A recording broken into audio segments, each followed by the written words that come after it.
My name is Emily.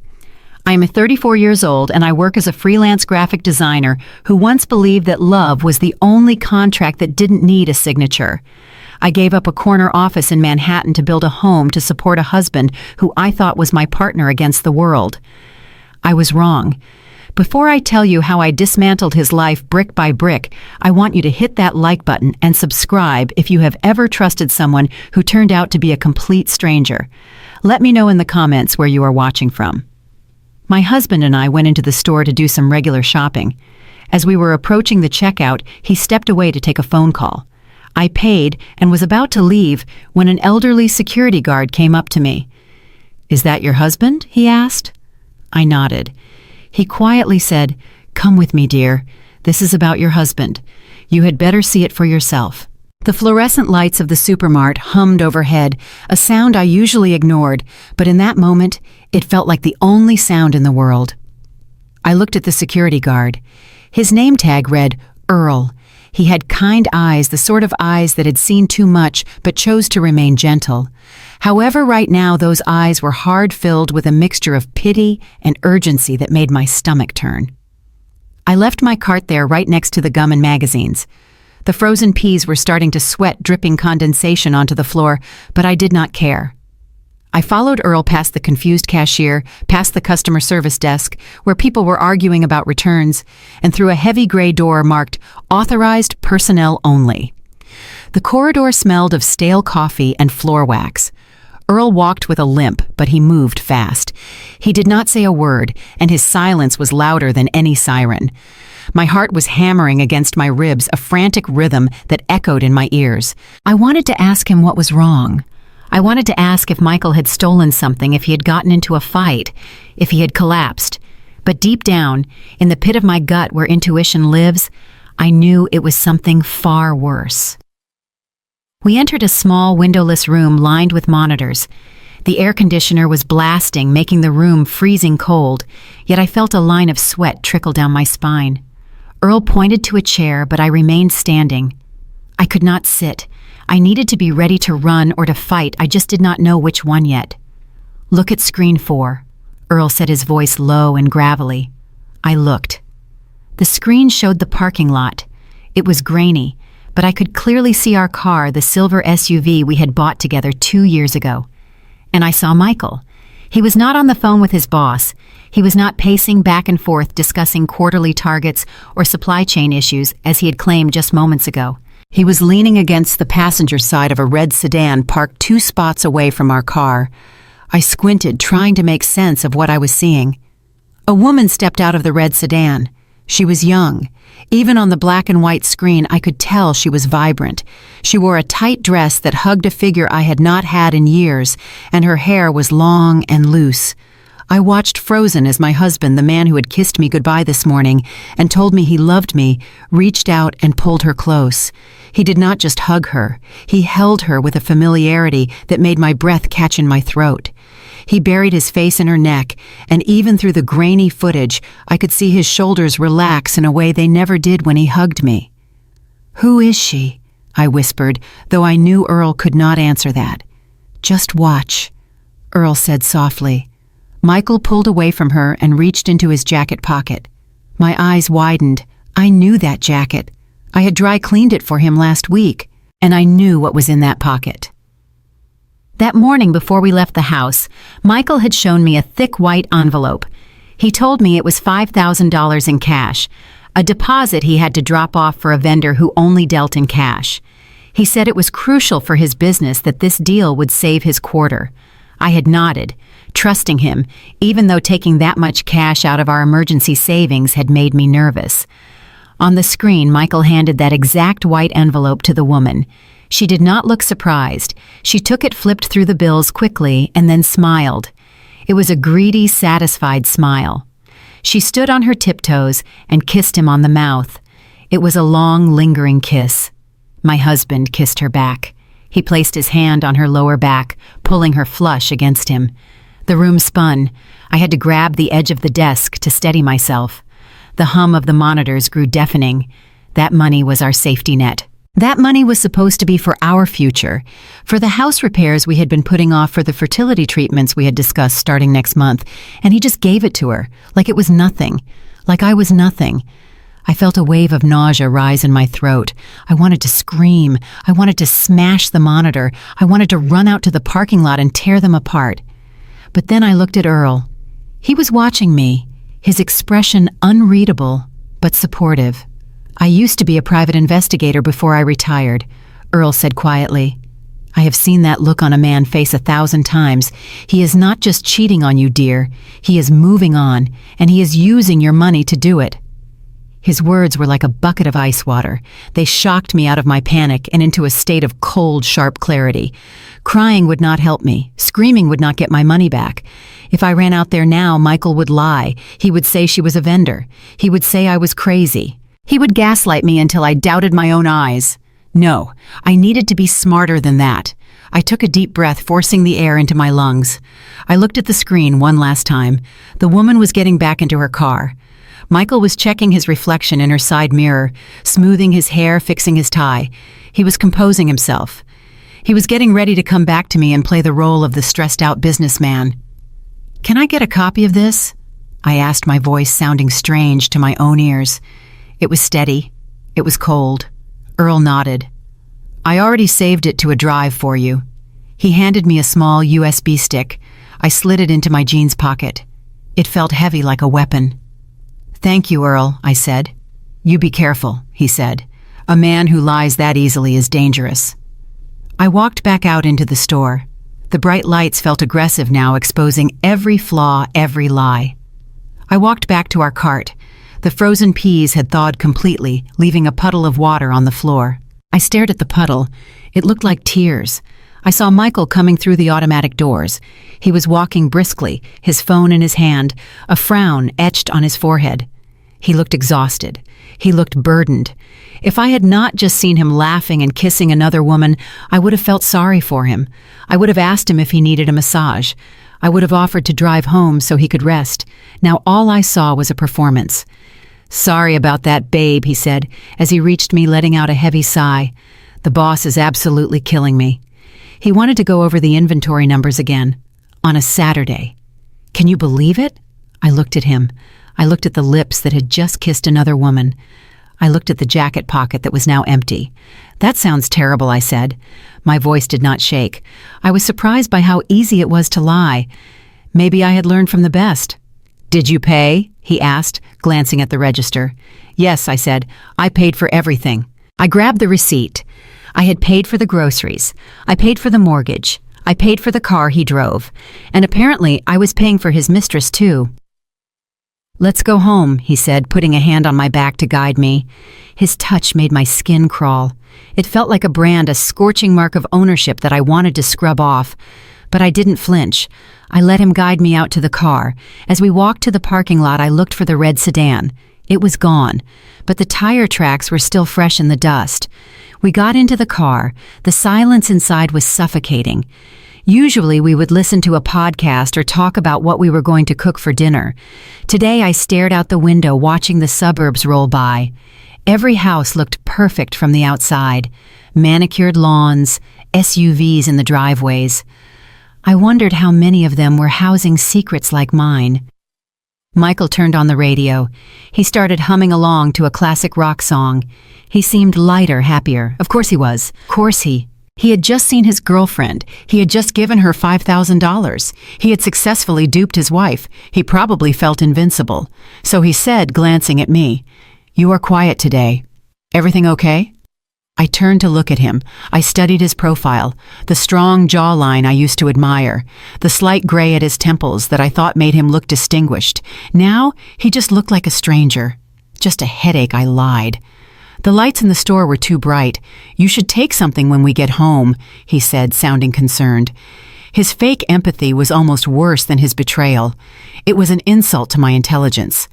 When we got home, I carried the groceries into the kitchen. Michael went straight to the living room and turned on the TV. He did not offer to help. He never did anymore. I used to make excuses for him. I used to tell myself he was tired, that he worked hard. Now I knew he was just saving his energy for someone else. As I was putting the milk in the fridge, Michael came up behind me. He wrapped his arms around my waist and rested his chin on my shoulder. "I missed you today," he mumbled into my ear.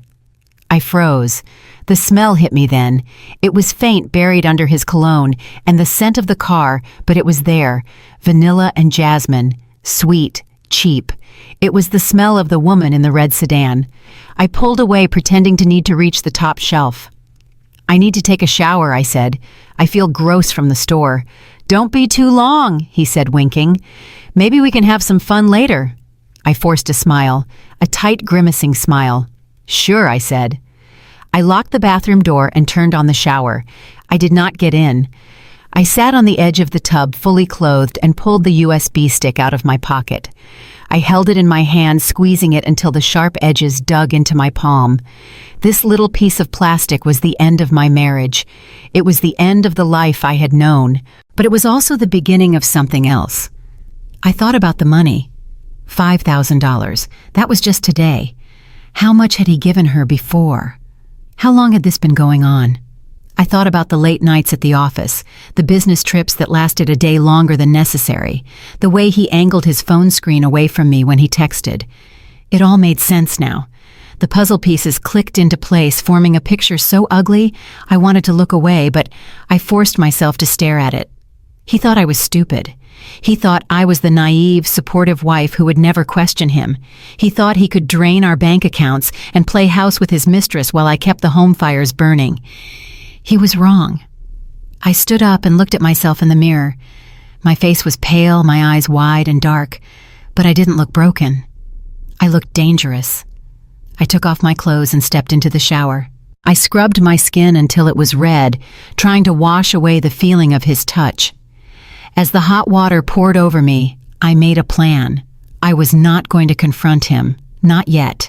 If I screamed at him tonight, he would deny it. He would hide the rest of the money. He would delete his messages. He would make me look like the villain. Number 1, I needed to know everything. I needed to know who she was. I needed to know where she lived. I needed to know exactly how much of my money he had stolen. I turned off the water and wrapped a towel around myself. I walked back into the bedroom. Michael was lying on the bed, scrolling through his phone. He quickly lowered it when I walked in. "Feeling better?" he asked. "Much better," I said, and I meant it. The confusion was gone. The shock was fading. In its place was a cold, hard resolve. I walked over to the dresser and picked up my lotion. As I rubbed it into my arms, I watched him in the mirror. He looked comfortable. He looked safe. "Enjoy it, Michael," I thought. "Enjoy this last night of peace, because starting tomorrow, I am going to become your worst nightmare." I climbed into bed next to him. I lay stiff as a board on my side of the mattress. "Good night, babe," he said, reaching out to pat my leg. "Good night," I whispered. I waited until his breathing evened out, until the soft snores began. Then very slowly, I sat up. The room was dark, lit only by the street lamp outside. I looked at the nightstand on his side of the bed. His phone was there, face down. I knew he had changed his passcode last month. He said it was a security requirement from work. I had believed him then. I reached out my hand, my fingers hovering over the device. My heart started racing again, thumping against my ribs like a trapped bird. If he woke up, if he caught me, the game would be over before it began. But I had to know. I picked up the phone. It was warm. I pressed the side button. The screen lit up, illuminating the room with a harsh blue glow. "Enter passcode." I tried his birthday. Incorrect. I tried our anniversary. Incorrect. I tried the last 4 digits of his social security number. Incorrect. Phone disabled for 1 minute. I cursed silently and put the phone back down. I needed a different way in. I needed to be smarter. I lay back down, staring at the ceiling. Sleep was impossible. My mind was racing, cataloging every asset we owned, every password I knew, every document I could get my hands on.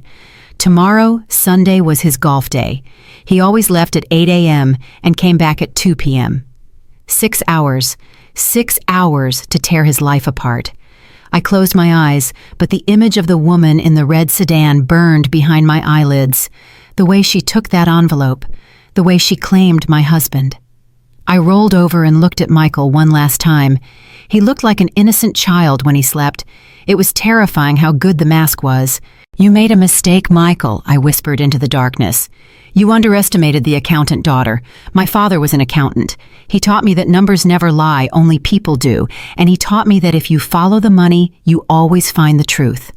Tomorrow I would follow the money, and I would make sure that when this was over, Michael would not just be divorced. He would be bankrupt. I pulled the blanket up to my chin. The bed felt cold, empty, even though he was right there. I realized then that I was already alone.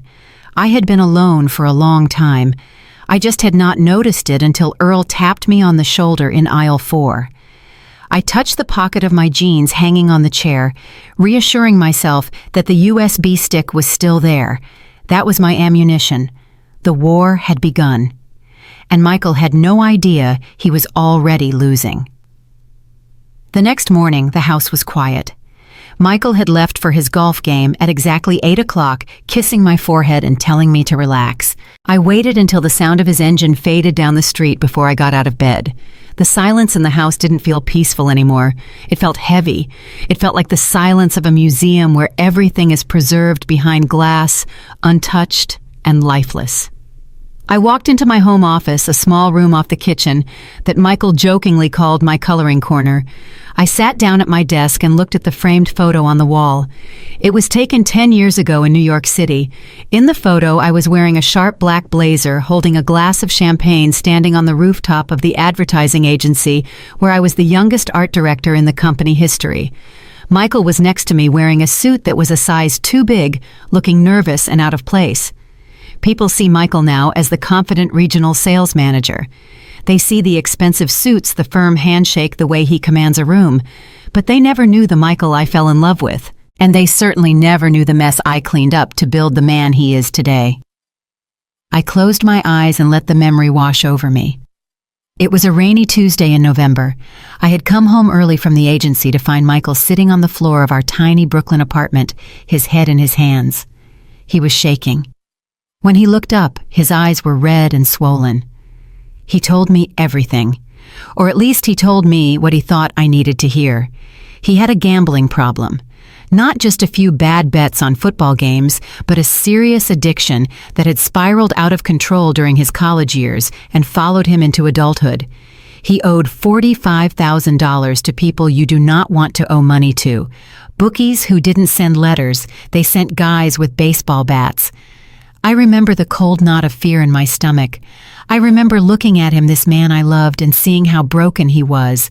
He told me he was going to leave town. He said he couldn't drag me down with him. He was packing a bag, ready to run and live life as a fugitive. But I was stupid. I was in love, and I was successful. I didn't let him leave. Instead, the next morning I walked into my bank. I drained my savings account. Every penny I had saved for a down payment on a condo, every bonus I had earned from working 80-hour weeks, every dollar my grandmother had left me. I withdrew it all in a cashier's check.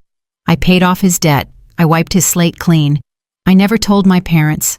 I never told my friends. I certainly never told his mother, who constantly reminded me how lucky I was to have such a handsome husband. I buried that secret deep in the ground, planting the seeds of our future on top of it. I told myself it was an investment in us. I believed in his potential, even when he didn't believe in himself. After the debt was gone, I used my connections. I called in favors with clients I had dazzled with my designs. I got him an interview at the logistics company he works for now. I prepped him for days. I bought him his first tailored suit. I wrote his resume. I coached him on how to speak, how to stand, how to sell himself. When he got the job, he cried. He held me and promised that he would spend the rest of his life making it up to me. He said I was his savior. He said I was the only reason he was still standing. I looked at the photo again. That woman in the black blazer looked so strong. She looked invincible. But looking back, I realized she was just the first victim of the con. Over the years, the dynamic shifted so slowly, I didn't even notice it happening. As Michael climbed the corporate ladder, I stepped back. He told me he wanted me to pursue my passion for art without the stress of the agency world. He suggested I quit my high-paying job and go freelance. It sounded like a dream. He said he wanted to take care of me for a change. He said it was his turn to carry the load. But that generosity was a trap. Once I went freelance, my income became variable. Some months were great, others were lean. Michael used that instability to take control. "Babe, you are an artist," he would say with that charming, patronizing smile. "You see the world in colors and shapes. I see it in spreadsheets. Let me handle the boring stuff. You shouldn't have to worry about tax brackets and investment portfolios. You are not good with numbers, remember?" He said it so often that I started to believe it. I started to believe that I was scatterbrained. I started to believe that I needed him to manage our life. So I handed it all over. He consolidated our accounts. He changed the passwords for security reasons. He set up the automatic payments. Slowly, systematically, he removed my name from the financial conversation. I opened my wallet and pulled out my credit card. It was a platinum card, heavy and sleek. But right there in small raised letters under my name it said, "Supplementary card holder." I didn't have a credit limit. I had a spending allowance. Every month, Michael would transfer a set amount into my personal checking account for groceries and household expenses. If I wanted to buy something big like a new laptop for my design work or a piece of furniture, I had to ask him. I had to justify it. "It's not that I don't want you to have it, honey," he would say. "We just need to be smart about our cash flow this quarter. We are saving for our future family. Our future family." The irony tasted like bile in my throat. He was restricting my access to money, claiming he was saving for a baby we were struggling to conceive while he was out withdrawing thousands of dollars in cash for a woman who was already pregnant. He had turned me into a child with an allowance, a child who had to ask permission. And the worst part was, I had let him. I had been so grateful for his protection that I didn't see the bars of the cage until he had already locked the door. I put the card down on the desk. It made a sharp click against the wood. My father was an accountant. He taught me how to balance a checkbook when I was 10. I ran a department with $1 million budget when I was 26. I was not bad with numbers. I was just blind with trust. But the blindfold was off now. I turned to my computer. Michael thought he was clever. He thought that by keeping me off the main login for the bank, he was safe. But he forgot one thing. He forgot that I was the one who set up our home network. He forgot that I was the one who synced our devices. And he definitely forgot about the old iPad he had discarded 3 months ago when he upgraded to the newest model. He had thrown it in the junk drawer in the kitchen, complaining that the battery was shot. I had fished it out intending to recycle it, but I never got around to it. It was still sitting in the bottom drawer of my filing cabinet, buried under old tax returns. If he hadn't wiped it properly, if he had just logged out of the apps but not the cloud, I might have a back door. My hands trembled slightly as I opened the drawer and dug through the papers. My fingers brushed against the cold metal of the tablet. I pulled it out. The screen was cracked in the corner, and it was dusty. I plugged it into the charger. The battery icon flashed red. "Come on," I whispered. "Come on." I waited. The seconds felt like hours. I could hear the clock ticking on the wall mocking me. If this didn't work, I would have to find another way. But if it did, the Apple logo appeared. I held my breath. The home screen loaded. It was an old picture of us from a vacation in Hawaii. We looked happy. It felt like looking at ghosts. I swiped to unlock. I entered his old passcode, the one he used before the security update. The screen unlocked. My heart slammed against my ribs. I was in. I didn't go to the photo gallery. I didn't go to the messages. Not yet. I went straight to the folder he had named Finance. I tapped on the banking app. It asked for a Face ID. My heart sank. I didn't have his face. But then a small option appeared below. Use passcode. I typed in the old code again. Incorrect passcode. I bit my lip. He had changed the banking PIN. Of course he had. I tried the PIN he used for the garage door. Incorrect. I closed my eyes and tried to think like him. Michael was arrogant, but he was also lazy. When he changed passwords, he usually just cycled through a few meaningful dates. I tried his mother's birthday. Incorrect. One attempt remaining before lockout. I stared at the screen. My palms were sweating. If I locked the account, he would get a notification. He would know I was trying to get in. I thought about the woman in the parking lot. Jessica. That was what Earl had called the file. Maybe I was projecting, or maybe I just knew how cliches worked. I thought about the date on the ultrasound I hadn't seen yet, but knew existed. I thought about when he started acting distant. It was about 6 months ago. October 15th was the day he got his big promotion. The promotion he said was life-changing. I hovered my finger over the keys. It was a risk, a massive risk. I pressed the numbers, 1015. The little loading circle spun. Welcome back, Michael. I let out a breath I didn't know I was holding, a sound that was half sob, half laugh. I was in. And then I saw the balance. I gasped. The number on the screen didn't make sense. It was too low. It was impossibly low.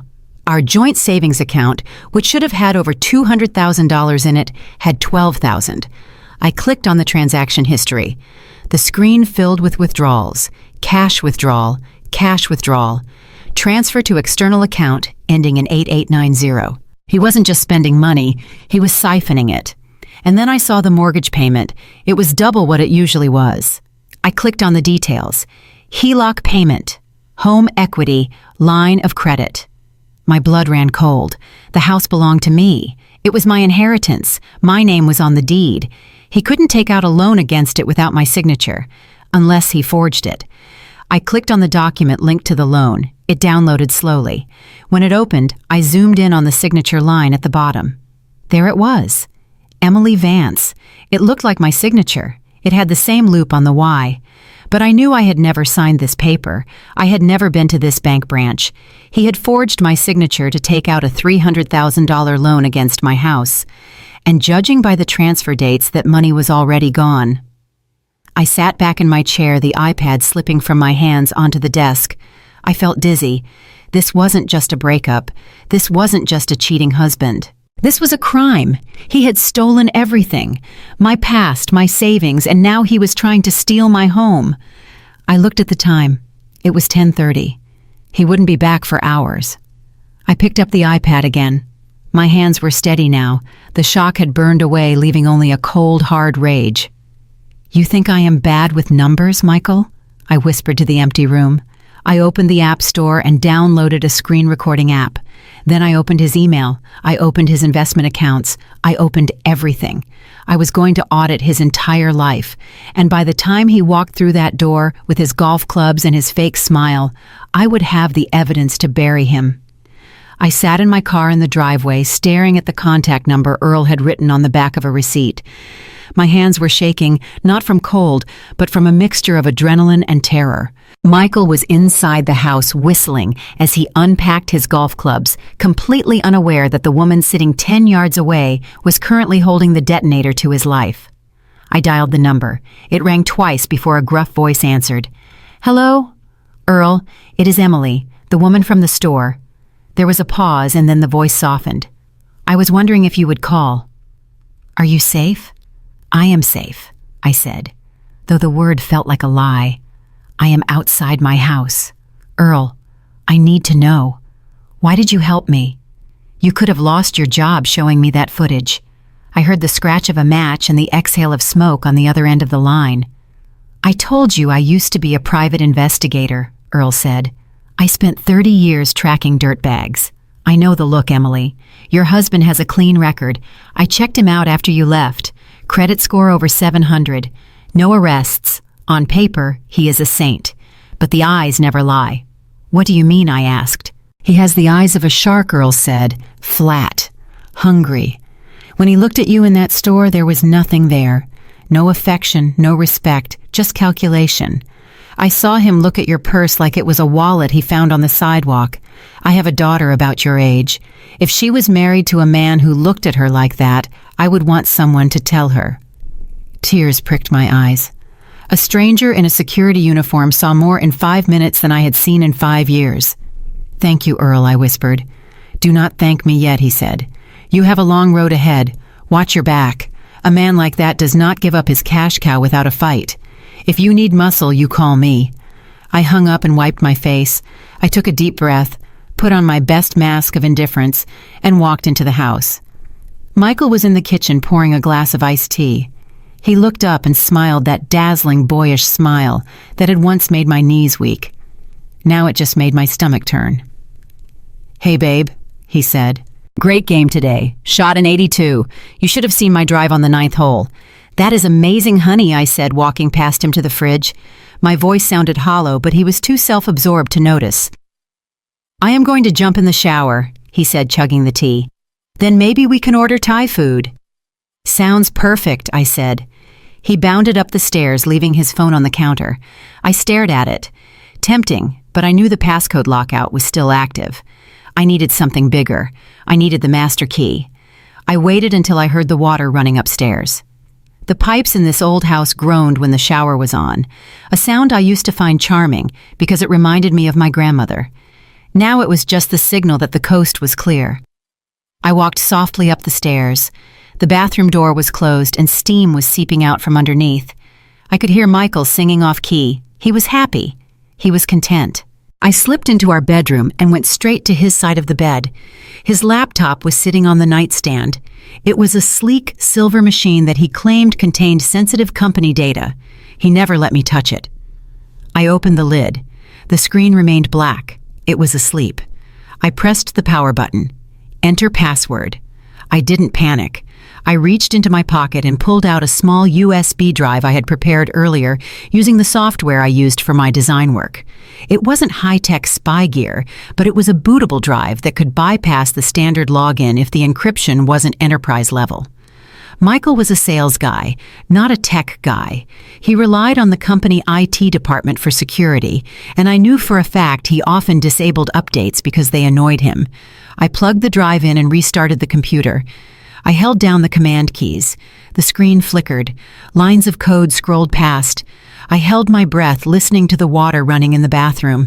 If the water stopped, I had exactly 10 seconds to shut this down and pretend I was putting away laundry. The familiar desktop popped up. I was in. I didn't waste time. I went straight to his email client. There were hundreds of emails. Work emails, spam newsletters. I filtered by sender. I typed in the name I had seen on the bank transfer I found on the iPad. Nothing. I tried the name Jessica. Nothing. He was smart. He was deleting them, or he was using a burner account. I went to the trash folder. Empty. I sat back frustrated. The water was still running. I had time. Think, Emily. Think. I opened his browser history. He had cleared it. I went to his downloads folder. It was full of PDF files, sales reports, invoices, and one file named simply Project Alpha. I clicked on it. It wasn't a business plan. It was a brochure. The logo at the top was gold and embossed. St. Jude's Medical Center, the Platinum Maternity Wing. I scrolled down. My hand flew to my mouth to stifle a gasp. It was a confirmation receipt. Guest name Jessica Miller. Date of admission June 24th. Package details: presidential birthing suite, private chef, 24-hour lactation consultant, postpartum spa treatment, total cost $32,000. I stared at the number. $32,000. We had tried for 3 years to have a baby. We went to specialists. We took tests. When the doctor suggested IVF, Michael had looked at the cost, $15,000, and shook his head. He said we couldn't afford it. He said it was too much pressure on our finances. He said if it was meant to be, it would happen naturally. He denied me the chance to be a mother because of $15,000. But he just dropped double that amount so his mistress could have a private chef while she delivered his child. A tear leaked out and hit the trackpad. I wiped it away angrily. I didn't have time for pain. I needed more. I went back to the downloads. I sorted by date. There was a file downloaded 3 days ago. DocuSign_executed _copy.pdf. I opened it. It was a loan agreement. A home equity line of credit. I recognized the address immediately. 42 Oak Creek Lane, my house. The house my grandmother left me in her will. The house where I grew up. The house that was the only tangible thing I had left of my family legacy. I scrolled to the bottom of the page. There were 2 signatures. One was Michael's, bold, confident. The other was mine, Emily Vance. I stared at the signature. It was a good forgery. He must have practiced. He had traced the loops of my E perfectly. But he missed the small dot I always put after my last name, a habit I picked up in design school. The loan amount was for $350,000. I scrolled up to the disbursement section.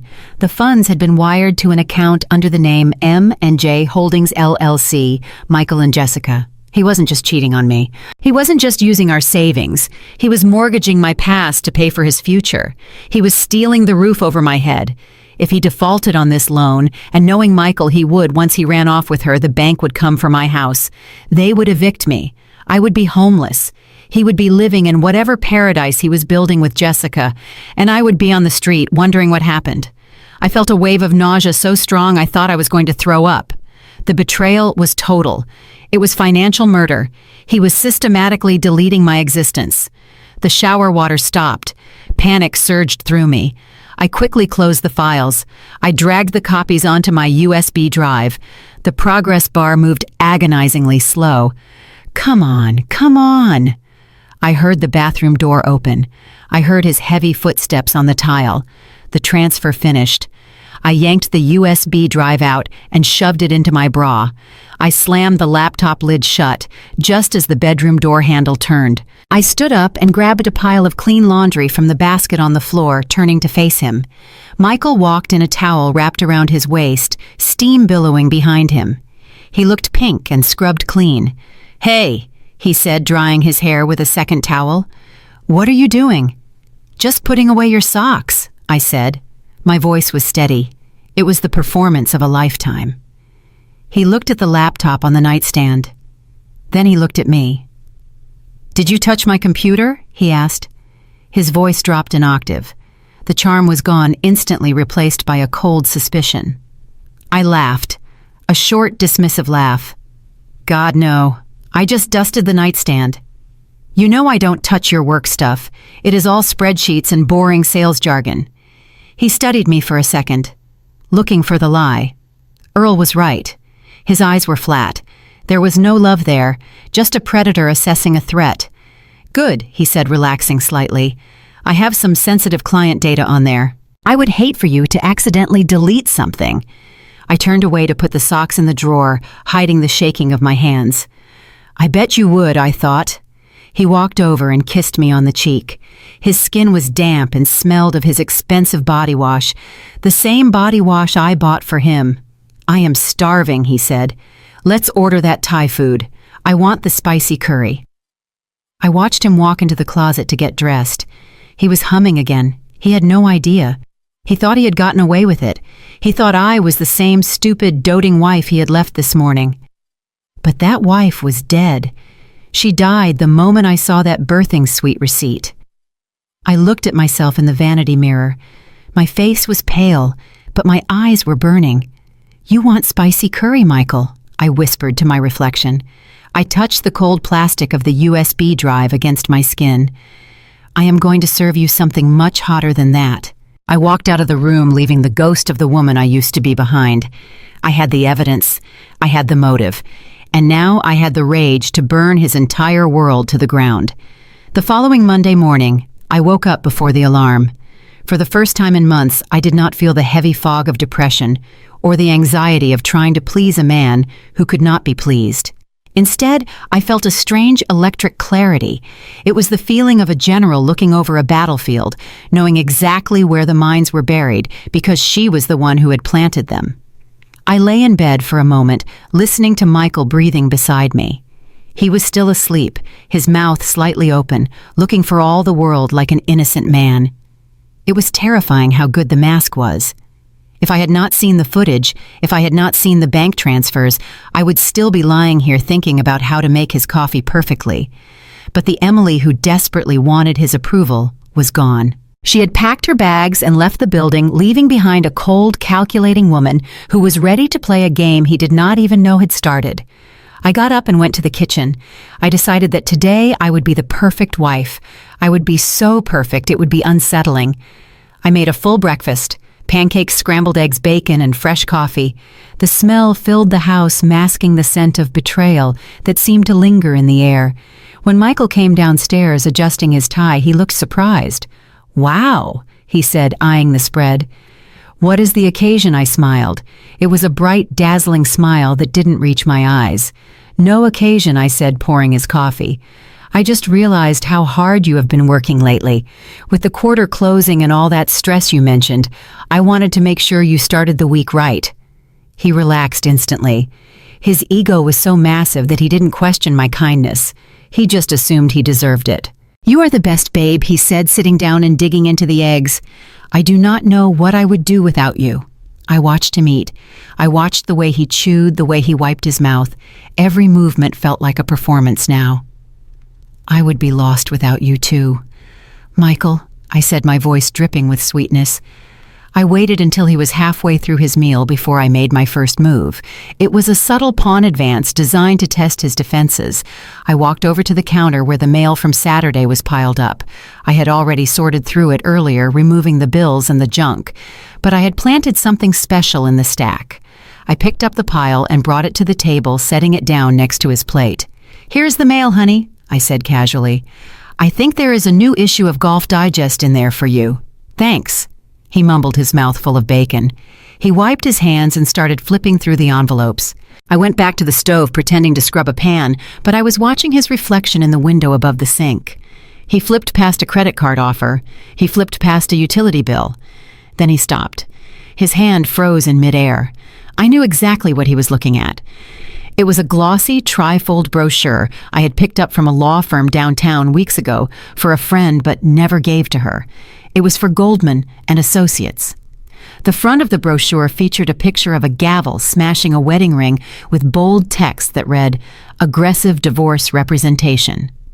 Protect your assets. Uncover hidden accounts." I saw Michael's throat bob as he swallowed hard. He put his fork down. He picked up the brochure. He stared at it for a long time. Then he looked up at my back. "Emily," he said. His voice was tight. "Yes, dear," I asked, not turning around. "Why is there a divorce lawyer pamphlet in our mail?" I turned around, drying my hands on a towel. I put on a face of pure confusion. What I asked." I walked over and looked at the paper in his hand. I let out a little laugh. "Oh, that," I said, waving a hand dismissively. "It must be junk mail. You know how it is. They probably just spam every house in the zip code. I think the post office sells our data or something." I took the brochure from his hand and tossed it carelessly into the trash can. "Why?" I asked, looking him dead in the eye. "You do not have anything to worry about, do you?" Michael stared at me. He was looking for a crack in the facade. He was looking for anger, for suspicion, for anything that would tell him I knew. But I gave him nothing, just the innocent, wide eyes of a wife who trusts her husband implicitly. "No," he stammered, looking away. "No, of course not. It is just weird. Super weird," I agreed. "Anyway, do you want more coffee?" I poured him another cup. I saw his hand shaking slightly as he lifted the mug. He was rattled. Good. That evening I escalated the campaign. I knew Michael was coming home late. He had texted me at 4 o'clock saying he had a last-minute client dinner. I knew that meant he was having dinner with Jessica. I knew he was probably complaining to her about his stress, maybe even spending more of my money on her comfort. I decided to cook his absolute favorite meal, lasagna. But not just any lasagna, his mother's recipe, the one that took 4 hours to make. When he walked in at 9 o'clock, the house smelled like garlic and oregano. He looked exhausted, and there was a faint smear of lipstick on his collar that he hadn't wiped off properly. "Hey," I called out from the living room. "I made lasagna." He stopped in the hallway. I could feel his hesitation. Guilt does strange things to a person's appetite. "Oh, babe," he said, walking in. "That is so sweet." But I already ate. The client insisted on ordering a bunch of appetizers. I stood up and walked over to him. I reached out and smoothed his collar, my thumb brushing right over the lipstick stain. I didn't say a word about it. I just let him feel the pressure of my touch. "That is a shame," I said softly. "I spent all afternoon on it. But do not worry. I will wrap it up for your lunch tomorrow." He looked relieved. "You are amazing," he said. "I am going to head upstairs and change." While he was upstairs, I set the stage for the second act. I went into the living room and turned on the laptop. I opened a browser window and navigated to a website for a DNA paternity testing service. I scrolled down to a section titled Non-Invasive Prenatal Paternity Test. The text on the screen was large and accusing. Is the baby really yours? Get peace of mind before the birth. I left the laptop open on the coffee table, the screen glowing brightly in the dim room. Then I went into the kitchen to clean up. When Michael came back downstairs wearing his sweatpants and a t-shirt, he headed straight for the couch. "I am just going to check the scores," he said. I waited in the kitchen counting the seconds. 1, 2, 3. I heard a sharp intake of breath from the living room. I walked to the doorway, leaning against the frame. Michael was staring at the laptop screen.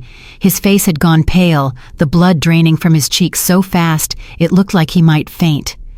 He was reading the words, "Is the baby really yours?" He looked up at me, his eyes wide with panic. "Emily," he said, his voice cracking, "what is this?" I walked over, drying a wine glass. I looked at the screen and then gasped, covering my mouth with my hand. "Oh my gosh," I said. "I am so sorry. I was researching a plot for that murder mystery book I am reading. You know, the one where the wife finds out the husband has a secret family and the baby turns out to be the gardener's." I sat down on the arm of the couch, looking at him with concern. "It is such a crazy story." I continued, keeping my voice light. "The husband thinks he is so smart, hiding money and lying to everyone. But in the end, the science catches him. DNA never lies right." Michael stared at me. He looked like a trapped animal. He tried to laugh, but it came out as a dry, choking sound. "Right," he said. "Just a book." "Yeah," I said, standing up and closing the laptop. "Just a story, although it does make you wonder. Men who cheat are usually so arrogant. They never think to check if the mistress is cheating too. I mean, if she is willing to sleep with a married man, she probably does not have the best moral compass right." I let that hang in the air. I saw the doubt flicker in his eyes. I knew Michael. He was possessive. He viewed Jessica as his property, his prize. The idea that she might be playing him, that the baby he was stealing my money for might not even be his, was a seed of poison I had just planted in his brain. I yawned, stretching my arms. "Anyway, I am exhausted. I am going to bed. Don't stay up too late, honey." I walked up the stairs, leaving him sitting there in the dark. I didn't look back, but I knew he wasn't watching sports. I knew he was staring at the blank laptop screen, wondering if I knew, wondering if the baby was his, wondering if his house of cards was starting to shake. The next few days became a masterclass in psychological torture. I did not yell. I did not cry. I became the ghost in the machine of his life. On Wednesday, I accidentally left a tab open on his iPad. It was a real estate listing for a one-bedroom apartment in a bad part of town. When he asked about it, I said I was helping a friend look for a place because her husband had gambled away their savings and they were being evicted. I saw Michael flinch. He knew about his own gambling past. He knew I had saved him once. The reminder that he was back in that hole dragging us both down made him sweat. On Thursday, I called him at work. "Hey, honey," I said cheerfully. "Hey," he answered, sounding distracted. "What is up?" "Nothing much," I said. "I just got a call from the bank." There was a silence on the other end of the line, a heavy, terrified silence. "The bank?" he asked, his voice tight. "Yeah," I said. "They called to verify a transaction, something about a large transfer to a medical supply company." I paused. I could hear him breathing, short, shallow breaths. "I told them it must be a mistake," I said. "I told them my husband would never move that kind of money without telling me. So I asked them to flag it as fraud." "No," Michael shouted. I pulled the phone away from my ear, smiling. "No," he said, lowering his voice. "Do not do that. It was me. It was for a surprise. For you. For our anniversary. Our anniversary was 4 months away." "Oh," I said, feigning innocence. "A surprise. Well, that is sweet. But honey, $30,000, that is a big surprise." "It is an investment," he lied quickly. "Look, cancel the fraud alert, please. It will freeze my accounts. I will explain everything tonight." "Okay," I said, "if you say so. I will call them back." I hung up. I hadn't called the bank. I didn't need to. I just needed him to know that I was watching. I needed him to know that the walls were closing in. When he came home that night, he was a wreck. He looked 10 years older. His eyes were darting around the room, jumping at shadows. He drank 3 scotches before dinner. I sat across from him eating my salad calmly. "You seem stressed, Michael," I said. "Work," he muttered. "Just work." "You know," I said, leaning forward, "I was thinking today about how lucky we are." He looked up, his eyes bloodshot. "Lucky," he repeated. "Yes," I said. "We have this beautiful house. We have our health. And we have honesty. That is the most important thing, isn't it? That we never keep secrets from each other." Michael choked on his drink. He coughed violently, his face turning red. I watched him, my face a mask of concern. "Are you okay?" I asked. "Fine," he wheezed. "I am fine." I stood up and walked behind his chair. I placed my hands on his shoulders and began to massage the tension there. He was stiff as a board. "You are so tense," I whispered. "You need to relax. You have nothing to hide, right?" "Right," he whispered back. "Good," I said, because I would hate to think that there is a stranger sitting in my husband's chair. I pressed my thumbs into his neck, just a little too hard. He winced, but he didn't pull away. That night, Michael didn't sleep. I lay awake next to him, listening to him toss and turn. I could feel his anxiety radiating off him like heat. He was breaking. The arrogance was chipping away, replaced by paranoia. He was starting to doubt Jessica. He was starting to doubt his own security. He was starting to wonder how much I knew. And the best part was, I hadn't even unleashed the lawyers yet. I hadn't even showed him the video. I was destroying him with kindness and questions. I closed my eyes and finally slept. I needed my rest, because tomorrow was Friday, and on Friday I had a meeting with the real estate agent to discuss the sale of the house he thought he had successfully mortgaged. It was time to pull the rug out from under him completely. I dreamed of the woman in the red sedan. In my dream, she was crying, and I was the one driving away with my freedom in the passenger seat. The next morning, the game changed. Michael woke up early, looking like he hadn't slept in a week. He was pacing the bedroom when I opened my eyes. "We need to talk," he said. I sat up, rubbing my eyes. "About what I asked." "About money," he said. I suppressed a smile. Finally. He was taking the bait. "What about money?" I asked. I need you to sign some papers," he said. "For the business. It is just a formality, but it would help me move some assets around." I looked at him. He was desperate. He was trying to cover his tracks, trying to get me to legitimize the fraud he had already committed. I got out of bed and walked over to him. I stood close, looking up into his tired, deceitful eyes. "I trust you, Michael," I said softly. He exhaled, his shoulders sagging. "Thank God," he said. But I continued, my voice hardening just a fraction. "I think we should have a lawyer look at them first, just to be safe." His head snapped up. "A lawyer?" he asked. "Why?" "Because," I said, walking towards the bathroom. "My father always told me trust is good, but verification is better. Plus, with all that identity theft going around, you can never be too careful." I closed the bathroom door and locked it. I looked at myself in the mirror. The trap was set. He was going to panic. He was going to make a mistake. And when he did, I would be there to catch it on camera. I turned on the shower, drowning out the sound of him frantically making a phone call in the bedroom. I didn't need to hear it. I knew exactly who he was calling, and I knew exactly what he was saying. "She knows something. We have to move faster." "Go ahead, Michael," I whispered. "Run as fast as you can. You are just running straight into the wall I built for you." The polished marble floors of the First National Bank echoed with the sharp click of my heels. Beside me walked Sarah, my college roommate, and arguably the most terrifying divorce attorney in the state. She was wearing a crimson suit that screamed danger, and for the first time in weeks, I felt a sense of protection that didn't come from my own paranoia. We were here to fire the first cannon shot in the war, and I was ready to watch the walls of Michael's fortress begin to crack. We were led into the office of Mr. Henderson, the branch manager. He was a small, nervous man who looked like he sweated through his shirts by noon. He offered us water, but Sarah declined with a wave of her hand that suggested hydration was for the weak. She placed her briefcase on his mahogany desk and opened it with a decisive snap. "We are not here for pleasantries." Mr. Henderson. Sarah said, her voice smooth and cold as glass. We are here regarding the home equity line of credit recently opened against the property at 42 Oak Creek Lane. Mr. Henderson tapped on his keyboard. Ah, yes, the Vance account. Everything seems to be in order. The first disbursement was released last week. I leaned forward.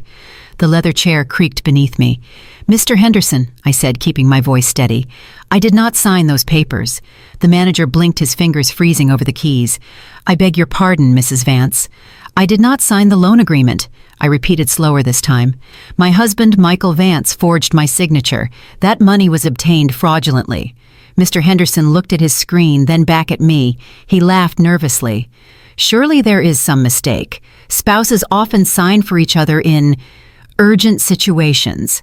Sarah leaned in, her eyes narrowing. This was not an urgent situation, Mr. Henderson. This is grand larceny. And unless you want this bank named as a co-conspirator in a massive fraud lawsuit, you will freeze that line of credit immediately. She pulled a document from her briefcase and slid it across the desk. This is a sworn affidavit from a forensic handwriting analyst. It confirms that the signature on the loan documents, while a decent attempt, possesses pressure points and stroke angles that do not match Mrs. Vance's known signature, specifically the loop on the Y and the slant of the V.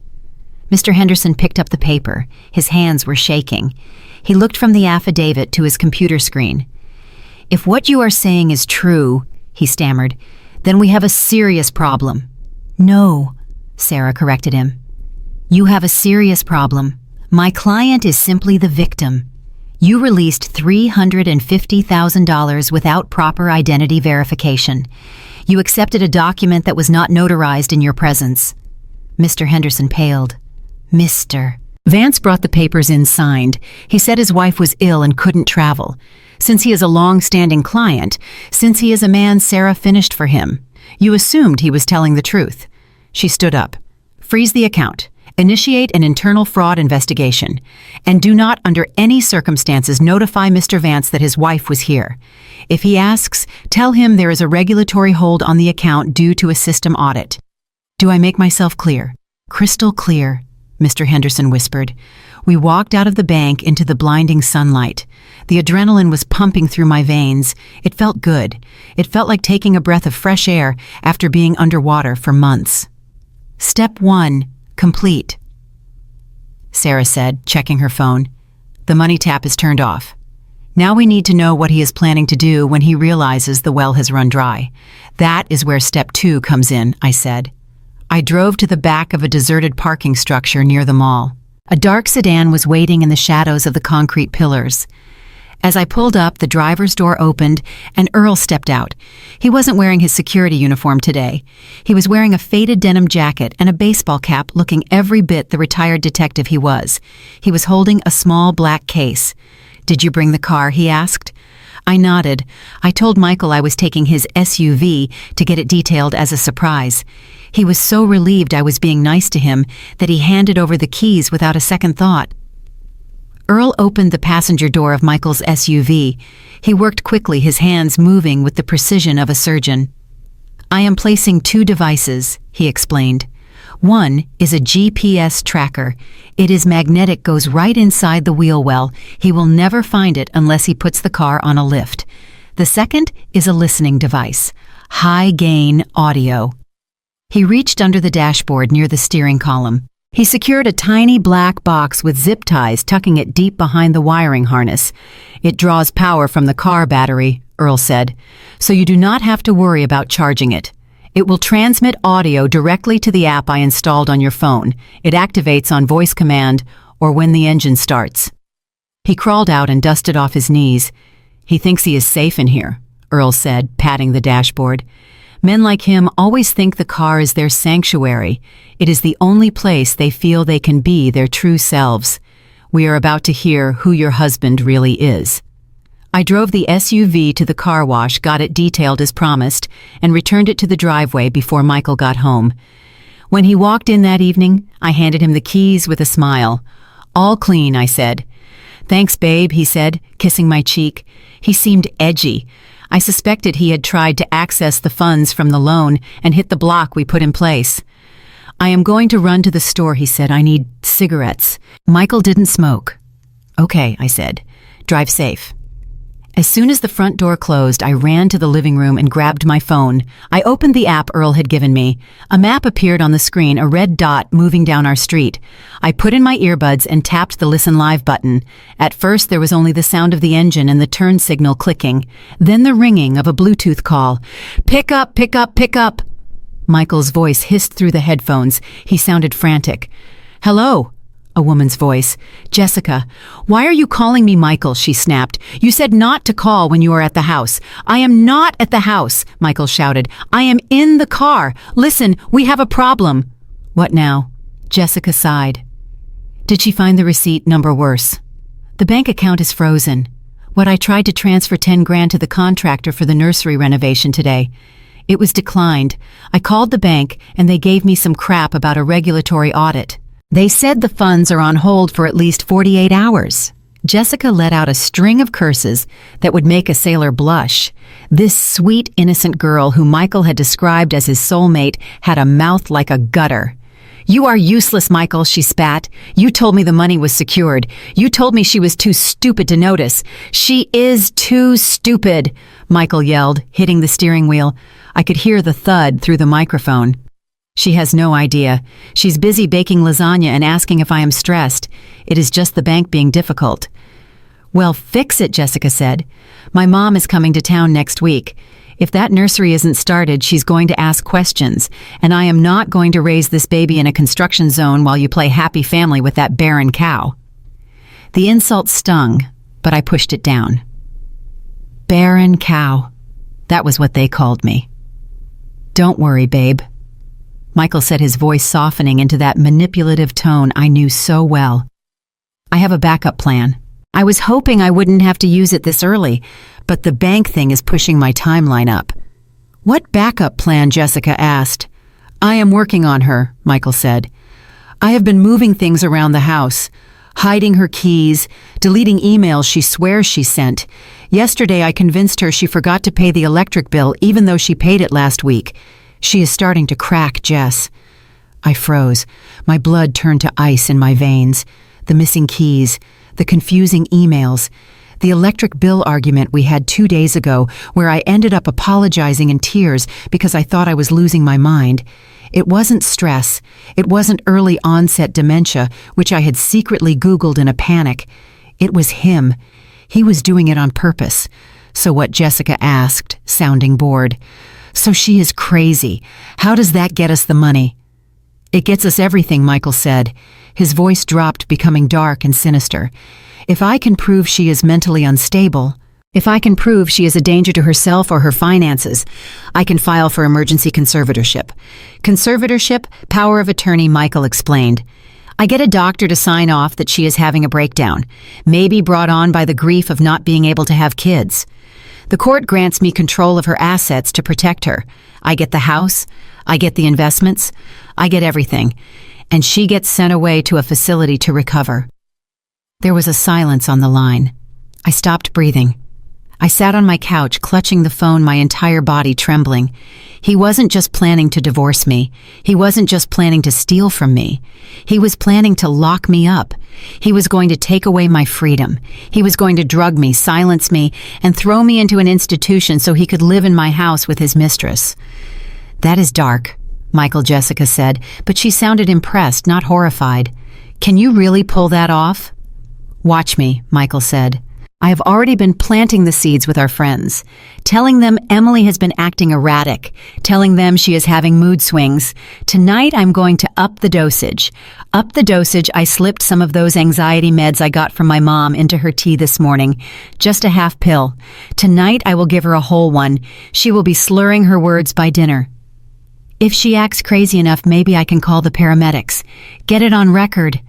I gasped, dropping the phone on the couch as if it were burning hot. The tea. He had made me tea this morning. He never made me tea. He said he wanted to be nice because I looked tired. I had felt groggy all day. I thought it was just the emotional exhaustion. But he had drugged me. My husband was poisoning me. I scrambled off the couch and ran to the bathroom. I forced myself to throw up, retching until my throat burned, trying to purge whatever was left of his toxicity from my system. When I was done, I washed my face with cold water. I looked at myself in the mirror. My eyes were red, but they were wide open. The fear was gone. In its place was a cold, primal survival instinct. He wanted to play the crazy card. He wanted to paint me as a hysterical woman who needed to be locked away. I picked up the phone again and put the earbud back in. "Just hold on a little longer, baby," Michael was saying. "She is about to sign the power of attorney. I printed it out at work. I'm going to tell her it is a tax document. She will sign it. She signs whatever I tell her to. And once I have that signature, we will toss her into Greenwood Sanitarium and change the locks." Greenwood Sanitarium, the state mental hospital, a place where people went and never came back the same. I recorded it all. Every word, every threat, every laugh. I saved the file. Then I sent a copy to Earl. Then I sent a copy to Sarah. I walked back into the living room. I felt calm. It was the calm of the eye of the storm. He thought I was weak. He thought I was fragile. He thought he could gaslight me into oblivion. But he forgot one thing. You can't gaslight a woman who has the receipts. I went to the kitchen and brewed a fresh pot of coffee. Strong, black. I needed to be alert. Michael would be home soon. He would try to drug me again. He would try to make me question reality. But tonight, the reality was going to be very different. Tonight, I wasn't just fighting for my money. I was fighting for my life. I went to the medicine cabinet in the guest bathroom, the one he never used. I found the bottle of laxatives I had bought for a trip last year. They were powerful, extra strength.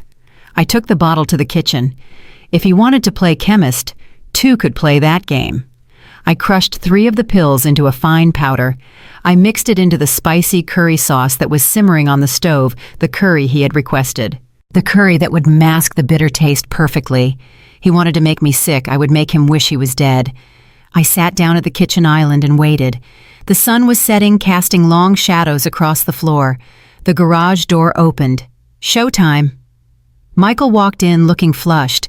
He was carrying a bouquet of flowers, cheap carnations from the gas station. "I love you so much, babe," he said, handing them to me. "Sorry I took so long. The line at the store was crazy. I took the flowers. I smelled them. They smelled like a funeral." "It is okay, honey," I said, smiling my most vacant, drugged-out smile.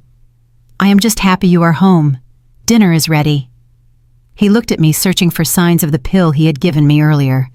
I let my eyelids droop slightly. I let my words slur just a fraction. "You look tired," Michael said, a predatory gleam in his eyes. "Maybe after dinner you should sign those tax papers I told you about. Then you can sleep for a long, long time." "That sounds like a good idea," I whispered. "I am so tired, Michael. So tired of everything." "Good," he said. "Eat up. You need your strength." He sat down and took a huge bite of the curry. "This is delicious," he said. I watched him swallow. "It is a new recipe," I said. "It has a kick to it." "Oh, it definitely does," Michael laughed. I sipped my water, watching the man who wanted to put me in a cage. "Enjoy your meal, Michael," I thought, "because it is going to be a very long night on the toilet, and while you are in there screaming, I am going to be out here packing your bags for prison." The war had escalated. It was no longer a civil dispute. It was biological warfare, and I had just launched the first missile. The morning after the curry incident, Michael looked like a ghost. He was pale, trembling, and completely drained of the arrogance that usually fueled him. I sat by his bedside, placing a cool washcloth on his forehead, playing the role of the concerned nurse to perfection. I fed him chicken broth and whispered soothing words, all while my inner monologue was popping champagne corks. Seeing him weak gave me a perverse sense of satisfaction, but I knew this was just a temporary victory. I needed a permanent one. I needed to destroy him publicly, professionally, and personally.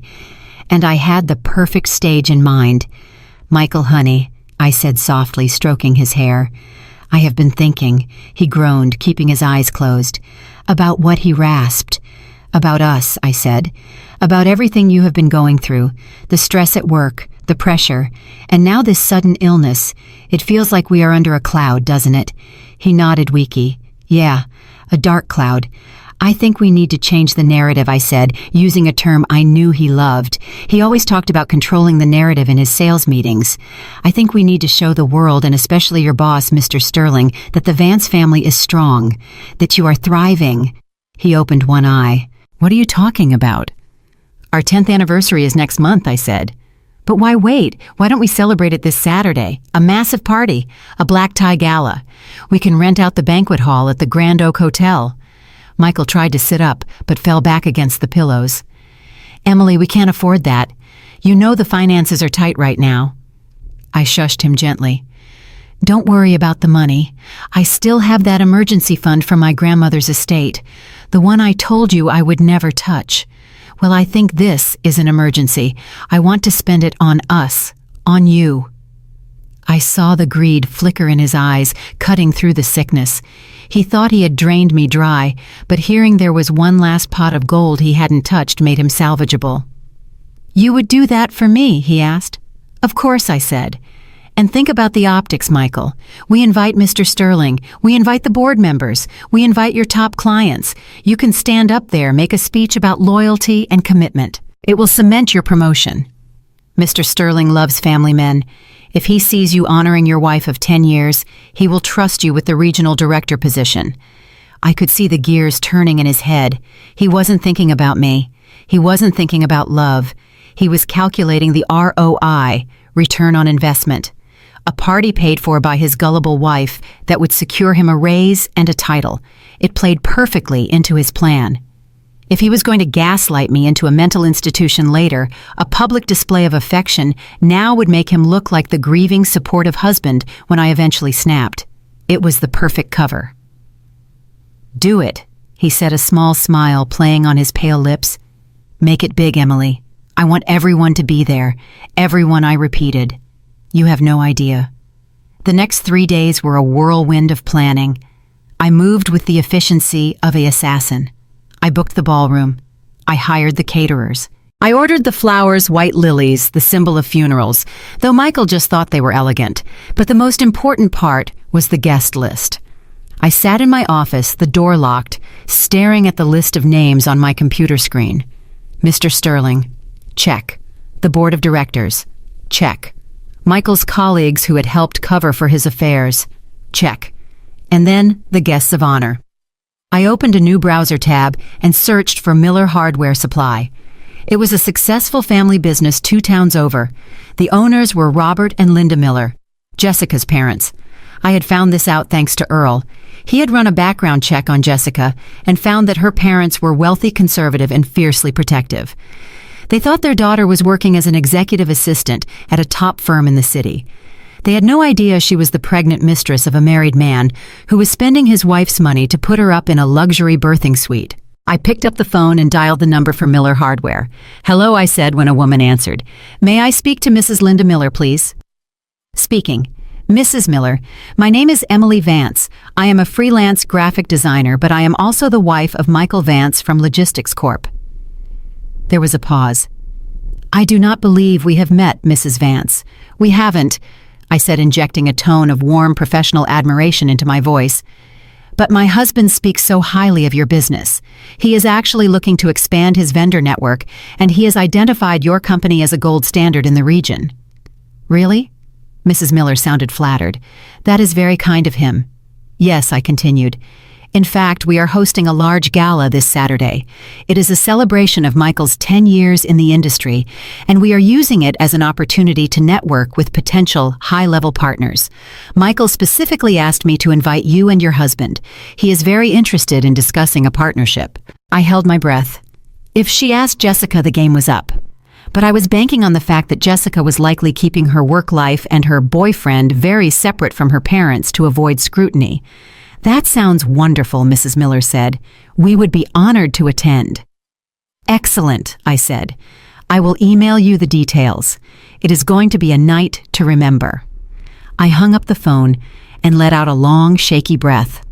The trap was set. That evening I presented the guest list to Michael. I had printed it out, but I had conveniently left the Millers off the printed version. I wanted them to be a surprise. This looks great, babe, Michael said, scanning the names. You really got Sterling to come? He RSVP'd an hour ago, I said. He said he wouldn't miss it. Michael pumped his fist.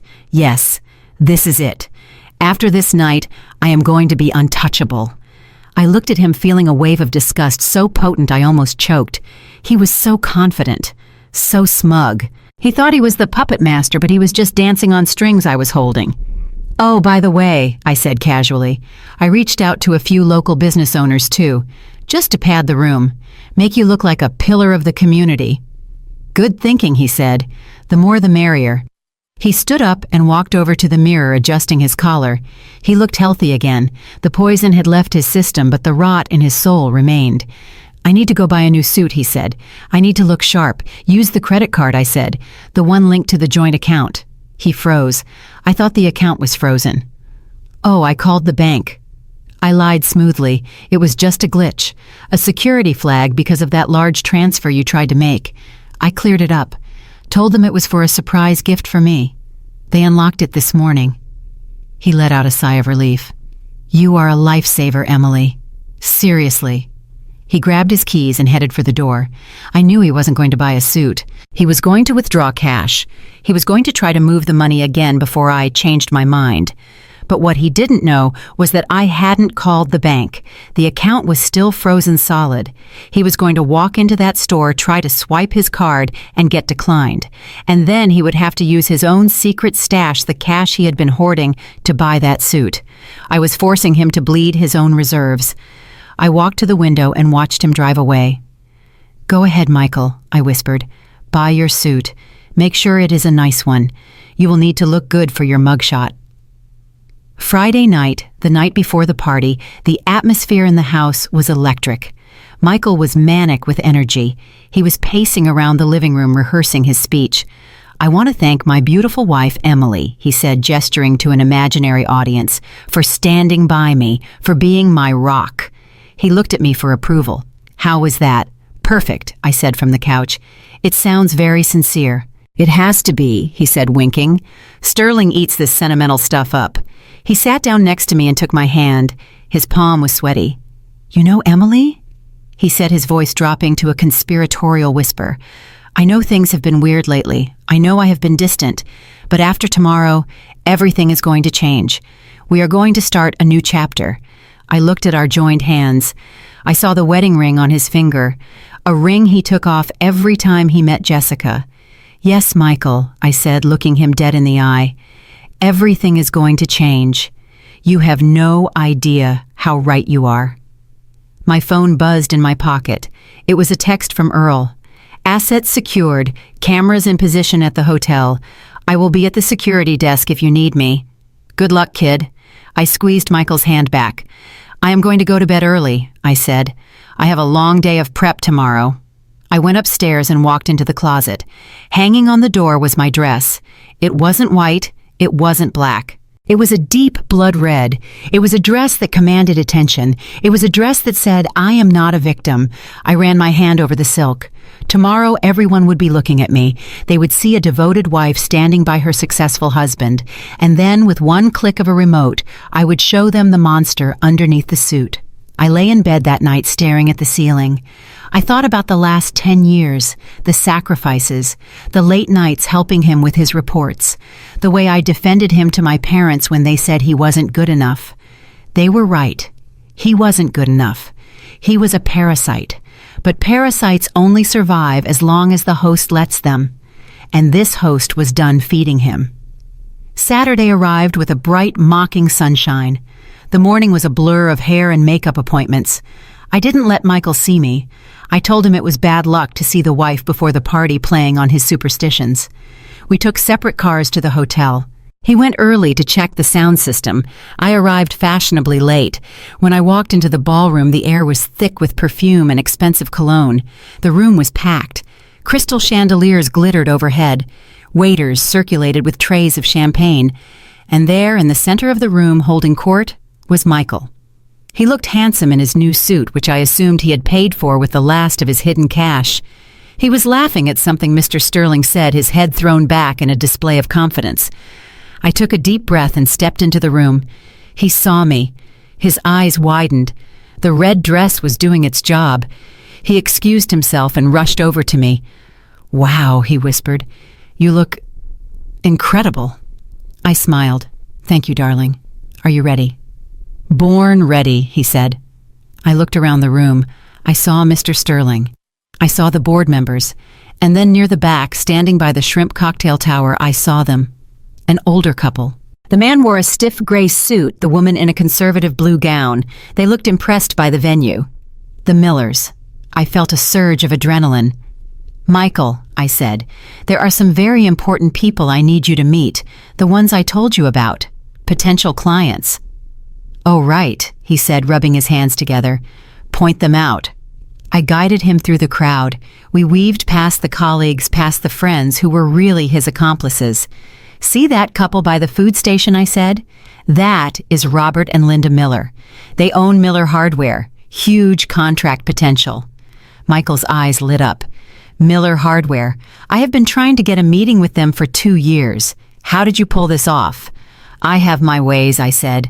"Go say hello. Charm them." He straightened his tie. "Watch me work," he said. He strode over to them with his hand extended.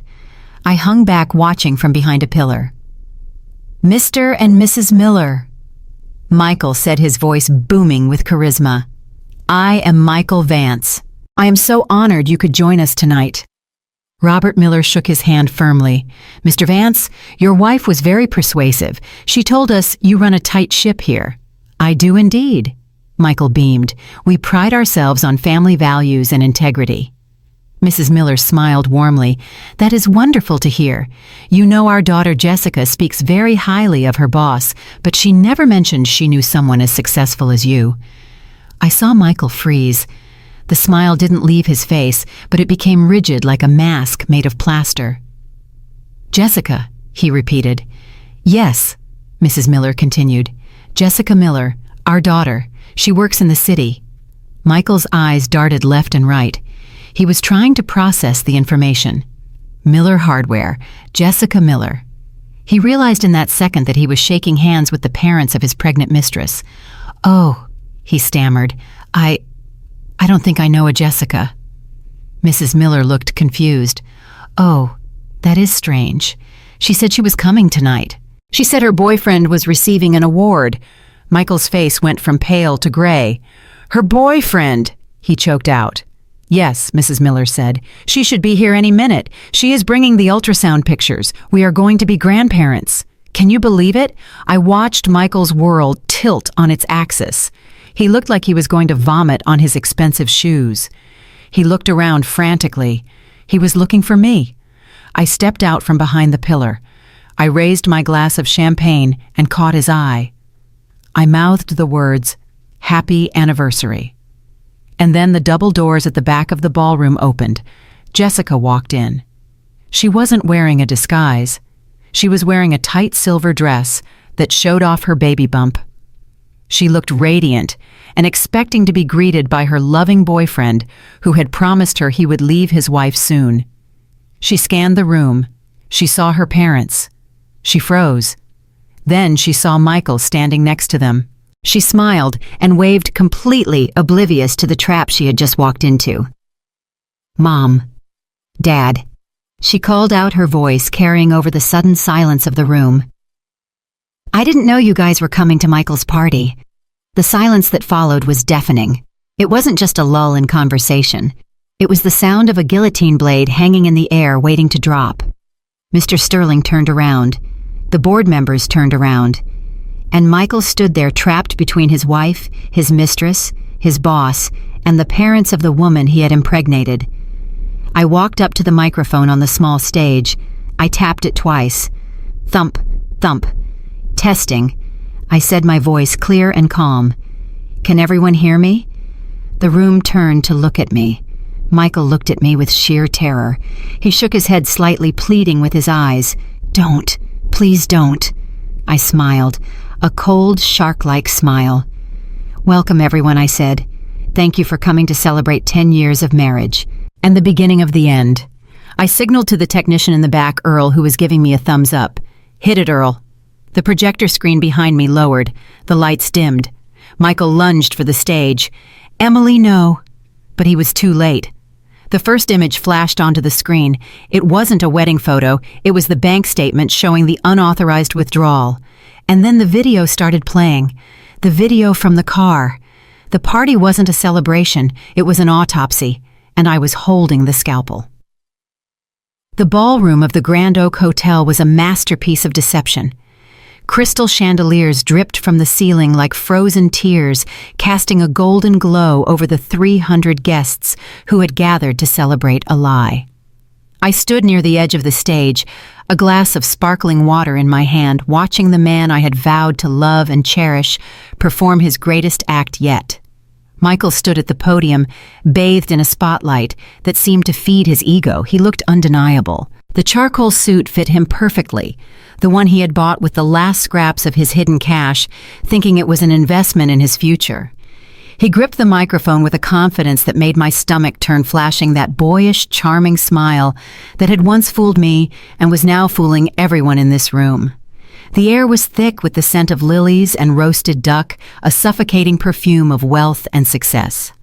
Waiters in white gloves moved silently through the crowd, refilling champagne flutes, while the elite of our city murmured their approval. I saw Mr. Sterling, the CEO of Logistics Corp., nodding appreciatively as Michael spoke. He was sitting at the front table exactly where we had placed him. To his right sat the board of directors, and to his left, looking uncomfortable but polite, were Robert and Linda Miller. Jessica stood behind her parents. She was shifting her weight from foot to foot, her hand resting protectively on her baby bump. She looked impatient. I knew what she was thinking. She was thinking that this was the final hoop she had to jump through. She was thinking that in a few days I would be signed away to a mental ward and she would be the one standing next to Michael at these galas. She caught my eye for a fleeting second and gave me a tight, pitying smile. It was the smile of a winner looking at the loser. I returned the smile, raising my glass slightly. "Enjoy it, Jessica," I thought. "Enjoy the view from the ground floor, because the elevator cables are about to snap." Michael cleared his throat, commanding the room's silence. The murmur of conversation died down. All eyes were on him. Friends, colleagues, and honored guests. Michael began, his voice rich and steady. "Thank you for being here tonight. 10 years. It is a long time. A decade of life.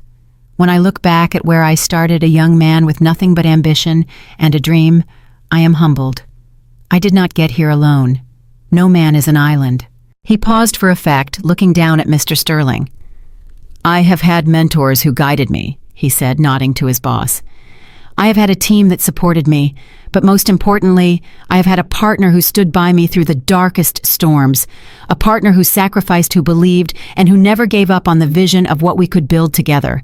The room let out a collective awe. I saw a few women dabbing their eyes. It was sickening. He was rewriting history in real time, painting himself as the grateful husband while he was actively plotting to erase me. "Emily," Michael said, turning his gaze toward me. The spotlight swung across the room, blinding me for a moment. "Please come up here." The crowd applauded politely. This was my cue. This was the moment the dutiful wife was supposed to walk up, kiss her husband on the cheek, and stand silently by his side like a trophy. I handed my glass to a passing waiter. I smoothed the silk of my dress. It was a blood-red gown, structured and sharp, a stark contrast to the soft pastels and blacks worn by the other women. I had chosen it for a reason. Red is the color of love, yes, but it is also the color of warning. It is the color of danger. I began to walk toward the stage. I did not rush. I took slow, deliberate steps, letting the heels of my shoes click rhythmically against the parquet floor. The sound cut through the applause. Click, click, click. As I walked, I locked eyes with Michael.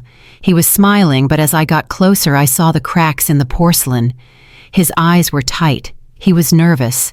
He was wondering why I wasn't smiling back with the adoring gaze he expected. He was wondering why I looked like a predator stalking its prey. I ascended the stairs to the stage. Michael reached out his hand to help me up, a gesture of chivalry that made me want to laugh. I ignored his hand. I walked past him, moving to the center of the stage. I stood there for a moment, looking out at the sea of faces. I saw the confusion ripple through the front row. They had expected a shy, retiring wife. Instead, they were looking at a woman who radiated a cold, terrifying power. I was not shrinking. I was expanding to fill the space. Michael stepped up beside me, leaning close to my ear.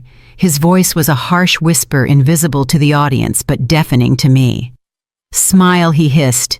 "You are freaking people out. Just say, 'Thank you,' and step back." I turned my head slowly to look at him. I didn't whisper. I didn't hide. "I am not done yet."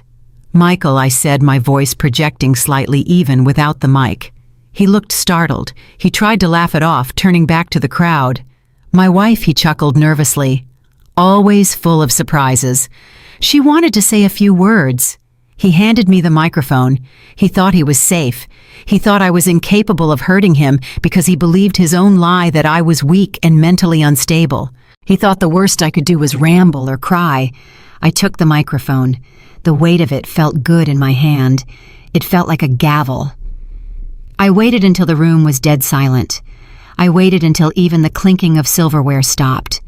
"Thank you, Michael," I said. My voice was calm, deep, and resonant. It didn't shake. It didn't waver. 10 years, I repeated. Michael is right. 10 years is a lifetime. In 10 years, you learn everything about a person. You learn how they take their coffee. You learn what makes them laugh. You learn their dreams. And if you pay very close attention, you learn their secrets. A ripple of unease went through the room. This wasn't the standard anniversary toast. This was something else. I saw Mr. Sterling sit up straighter in his chair. I saw Jessica frown, her hand dropping from her stomach. Michael laughed again, but it sounded like a bark. "Secrets," he said, reaching for the mic. "Okay, honey, let's not bore everyone with my snoring habits." I pulled the microphone away, stepping out of his reach. I did not look at him. I looked directly at Jessica. "Honesty," I said, my voice hardening. "It is the foundation of any marriage. It is the foundation of any business partnership. Without honesty, what do we have? We have a facade. We have a hollow shell painted to look like a home." I saw the color drain from Jessica's face. She knew. In that split second, she knew. Her eyes darted to the exit, but she was trapped behind her parents' chairs. Michael stepped toward me, his hand gripping my arm. His fingers dug into my flesh, painful and bruising. "Emily," he gritted out through a fake smile, "that is enough. You are not feeling well. Let's get you some water." I ripped my arm away from him with a force that made him stumble back. The movement was violent, sudden, and shocking. The crowd gasped. "I am feeling perfectly fine, Michael," I said, my voice echoing off the walls. "I have never felt better." Because for the first time in a long time, the fog has lifted. I turned to the audience. I made eye contact with Mr. Sterling. I made eye contact with Robert Miller. "My husband brought you all here tonight to witness his success," I said. "He wanted to show you the man he has become. He wanted to celebrate his partnerships. And I think that is a wonderful idea. We should celebrate partnerships. All of them. Even the ones he tried to keep in the shadows." Michael was panic-stricken now. He looked like a trapped animal. He looked at the sound booth, signaling for them to cut the mic, to cut the lights, to do something. But the technician in the booth wasn't the hotel employee. It was Earl. And Earl wasn't looking at Michael. He was looking at me, his finger hovering over the play button. I turned back to Michael. He was sweating profusely, the makeup on his face melting under the hot lights.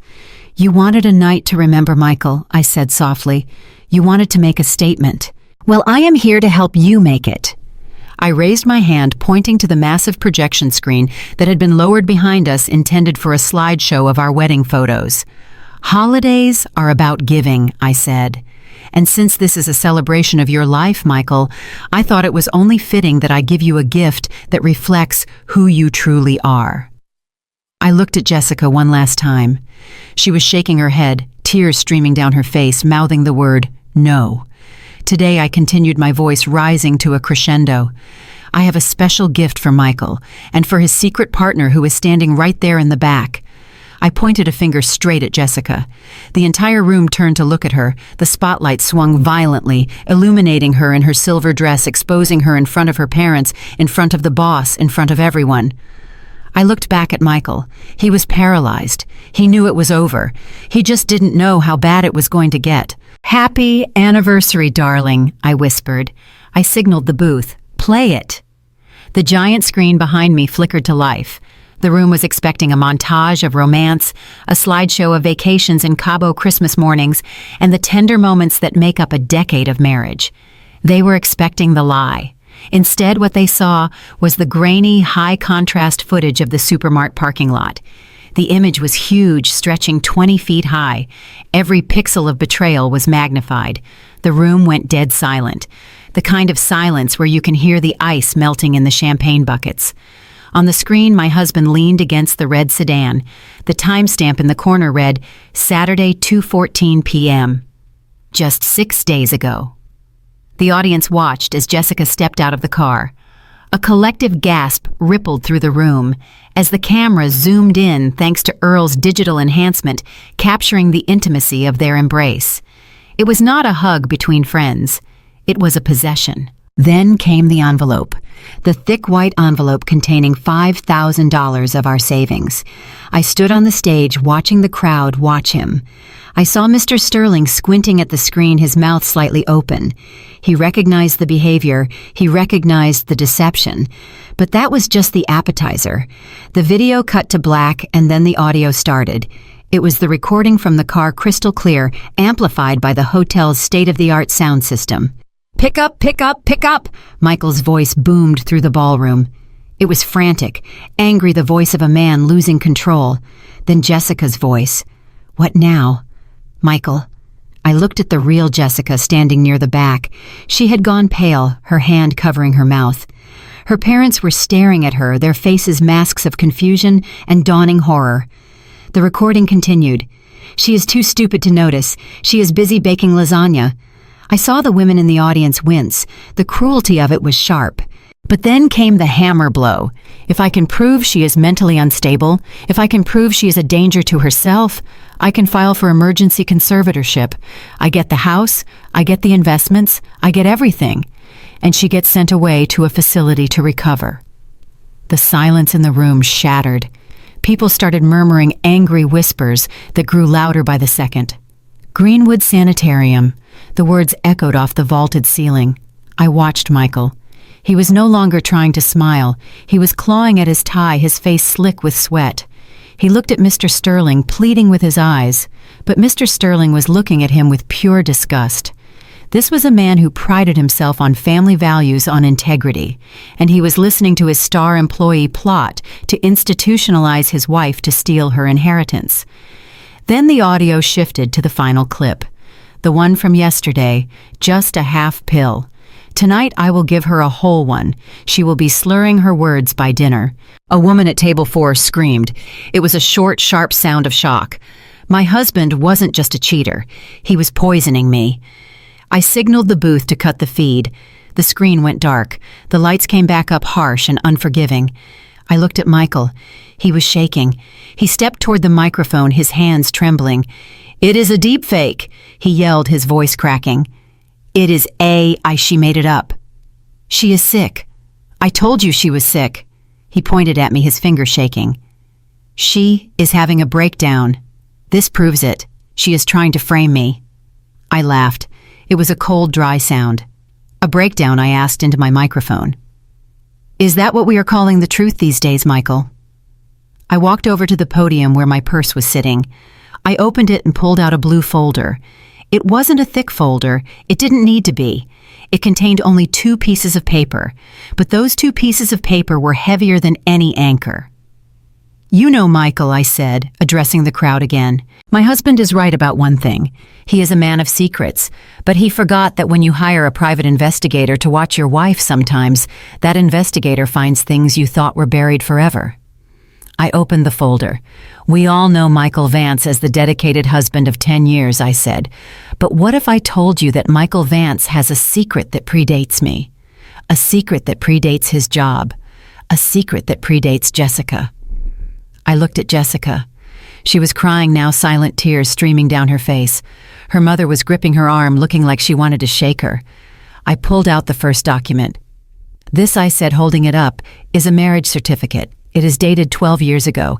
The location is Dayton, Ohio." Michael stopped breathing. I saw the life go out of his eyes. He knew. The groom is Michael Anthony Vance, I read, and the bride is a woman named Brenda Higgins. I let that sink in. Now usually I continued walking to the edge of the stage. People get divorced. It happens. It is sad, but it is legal. But here is the interesting thing. I pulled out the second document. It was a report from the clerk of courts in Ohio. There is no divorce decree, I said. There is no record of dissolution. There is no annulment. I turned to Michael. He looked like a statue that was crumbling from the inside out. You left her, Michael, I said softly. You got into gambling debt just like you did with me. And you ran. You changed states. You changed jobs. But you never changed your marital status. I turned back to the crowd. The shock in the room was palpable. It was a physical force. Ladies and gentlemen, I announced, my marriage to Michael Vance is a lie. Not just emotionally, but legally. Under the laws of this state and the laws of the United States, you cannot be married to two women at the same time. It is called bigamy. I looked at Mr. Sterling, which means I said, my voice cutting like a knife. Our marriage license is void. It is a worthless piece of paper. I am not his wife. I never was. I turned to look at Michael, who was now leaning against the podium for support. And because we are not married, Michael, I said, driving the final nail into the coffin, you have no community property rights. You have no claim to my house. You have no claim to my savings, and that power of attorney you were trying to get me to sign, that would have been useless, but it gets worse for you. I pointed to the screen where the image of the loan document had appeared again. You signed my name on a $350,000 mortgage, I said. If we were married, that would be a messy civil dispute. A judge would slap your wrist and call it a domestic issue. I took a step closer to him. But we are not married. We are strangers, which means you didn't forge your wife's signature. You forged a stranger's signature to defraud a federally insured bank. Mr. Sterling stood up. His chair scraped loudly against the floor. Michael, he roared, is this true? Michael couldn't speak. He opened his mouth, but no sound came out. He looked at Jessica. Jessica stepped forward. Her voice was small, trembling. You are married, she whispered. You told me she was the mistake. You told me I was your soulmate. Michael looked at her, his eyes pleading. Jess, baby, please. It was a long time ago. She doesn't mean anything. And what am I? Jessica screamed, her voice breaking. What is this baby? Is this baby a mistake too? Her father, Robert Miller, stepped in front of her. He was a big man, a man who worked with his hands, and he looked ready to tear Michael apart. Don't you speak to her, he growled. You are finished, you hear me? You are done in this town. I watched the chaos unfold. It was beautiful. The house of cards wasn't just falling, it was burning. But I had one last card to play. I looked toward the back of the room where the double doors stood closed. Earl, I said into the mic, I think we are ready. The doors swung open. 2 uniformed police officers walked in. Behind them was a detective in a cheap suit. The room parted for them like the Red Sea. They walked straight up to the stage. Michael Anthony Vance, the detective, said, his voice bored and professional. Michael looked at them. He looked at the exit. He looked at the window. There was nowhere to go. You are under arrest for bigamy, bank fraud, and attempted poisoning. Attempted poisoning. Michael squeaked. We have the tea bag, Michael, I said. I fished it out of the trash. And we have the recording of you admitting to drugging me. The officer grabbed Michael's wrist. The click of the handcuffs was the loudest sound in the room. Michael looked at me. His eyes were wide, filled with a mixture of hatred and disbelief. You planned this, he hissed. You knew the whole time. I smiled. It was the first genuine smile I had smiled in months.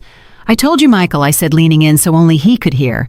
I am good with numbers, and I calculated exactly how much rope you needed to hang yourself. The officers spun him around and marched him off the stage. Mr. Sterling walked up to me. He looked shaken. Emily, he said, I had no idea. I know, John, I said. He fooled us all. You have my full support, he said. Whatever you need, legal team, security, anything. He is fired, effective immediately, and I will personally make sure he never works in this industry again. Thank you, I said. I looked over at Jessica. She was sobbing into her mother's shoulder.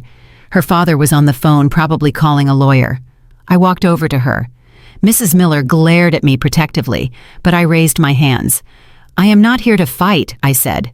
I looked at Jessica. "He lied to you too," I said. "I know you knew about the money. I know you knew about the plan to put me away. And for that, I should hate you." Jessica looked up, her mascara running down her face.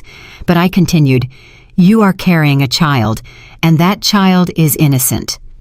I reached into my purse and pulled out a card. It wasn't money. It was a business card for a women's shelter and legal aid clinic. "If he didn't divorce his first wife," I said, "then he isn't divorced from her now, which means he can't marry you either. You're alone in this, Jessica. But you don't have to be stupid. Get a lawyer, get a paternity test, and get as far away from him as you can." I dropped the card into her lap. I turned and walked away. I walked out of the ballroom, leaving the whispers, the champagne, and the wreckage of my marriage behind me. I walked through the lobby and out into the cool night air. Earl was waiting by my car. He was leaning against the hood, smoking a cigar. "Did it go well?" he asked. I looked up at the moon. It was full and bright. "It went perfectly," I said. He opened the car door for me. "Where to, boss?" he asked. I smiled. "Home," I said. "My home, the one that belongs to me.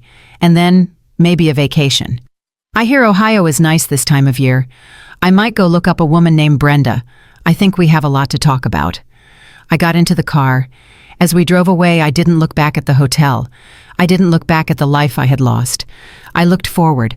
I was 34 years old. I was single. I was solvent. And for the first time in my life, I was truly free. The stranger in aisle 4 had tried to steal my life, but he forgot to check the expiration date on his own lies. And now he was just a number in the system. And me, I was just getting started. The silence that had fallen over the ballroom was broken by the sharp metallic ratcheting sound of handcuffs tightening around Michael's wrists.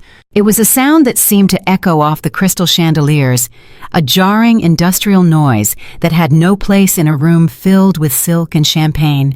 I stood on the edge of the stage watching the scene unfold with a detachment that surprised even me.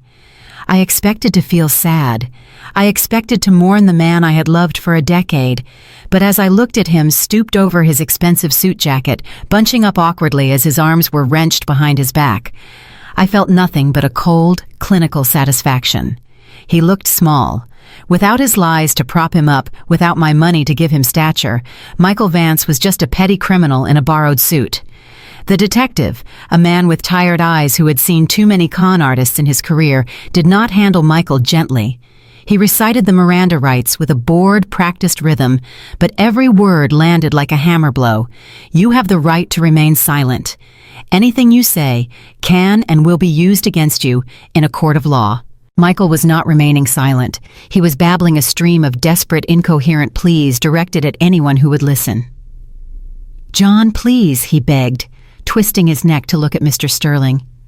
"John, tell them who I am. Tell them this is a mistake. It is a domestic dispute. It is my wife. She is having an episode."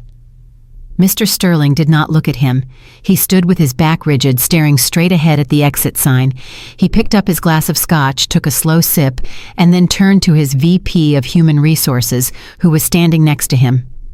"Draft the termination letter immediately," Sterling said, his voice loud enough for Michael to hear. "And call legal. I want a full audit of every account Vance has ever touched. If he stole a single paperclip, I want it added to the charges." Michael's face crumbled. The corporate ladder he had spent his life climbing, the ladder he had shoved me off to ascend, had just been kicked out from under him. He was falling, and there was no safety net waiting at the bottom. The officers marched him forward. He stumbled, his polished shoes scuffing against the floor. As they dragged him past the table where the Millers were standing, he tried one last, desperate gambit. He locked eyes with Jessica. "Jess," he shouted, his voice cracking. "Baby, listen to me. Call the lawyer. Get the bail money. It is in the safe in the closet. Use the cash." I let out a short, dry laugh into the microphone, which I was still holding. "There is no cash in the safe, Michael," I said, my voice cutting through his panic. "I donated it this morning to the Single Mother's Legal Defense Fund. I thought it was a fitting cause." Michael's eyes bulged. He looked at Jessica, who was standing frozen, her hands clutching her stomach. "Jess, wait for me," he screamed, as the officers pushed him through the double doors. "I will fix this. We will go to the island. We will be fine." The doors swung shut, cutting off his voice. The silence rushed back into the room, heavier than before. All eyes turned to Jessica. She stood alone in the center of the sudden void. The silver dress that had looked so glamorous 10 minutes ago now looked cheap and tawdry under the harsh ballroom lights. She looked at the closed doors where her boyfriend had just vanished. Then she looked at me, and then slowly, agonizingly, she looked at her parents. The realization was hitting her in waves. I could see it washing over her face. She wasn't just the other woman anymore. She was the victim of a con. She had believed she was upgrading. She thought she was stealing a high-value man from a boring, aging wife. She thought she was winning the prize. But the prize was a lie. She realized in that moment that the luxury birthing suite at St. Jude's was never going to happen. The nursery renovation was never going to happen.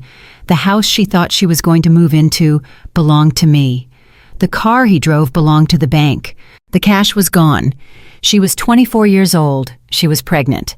And the father of her child was a bigamist who was facing 10 to 15 years in a federal penitentiary. She had no job because her boss had just watched her humiliate herself. She had no boyfriend.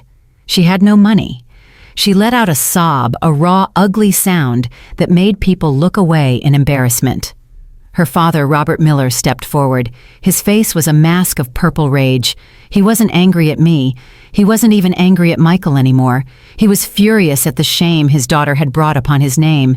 In their small conservative town, reputation was currency, and Jessica had just bankrupted the family vault.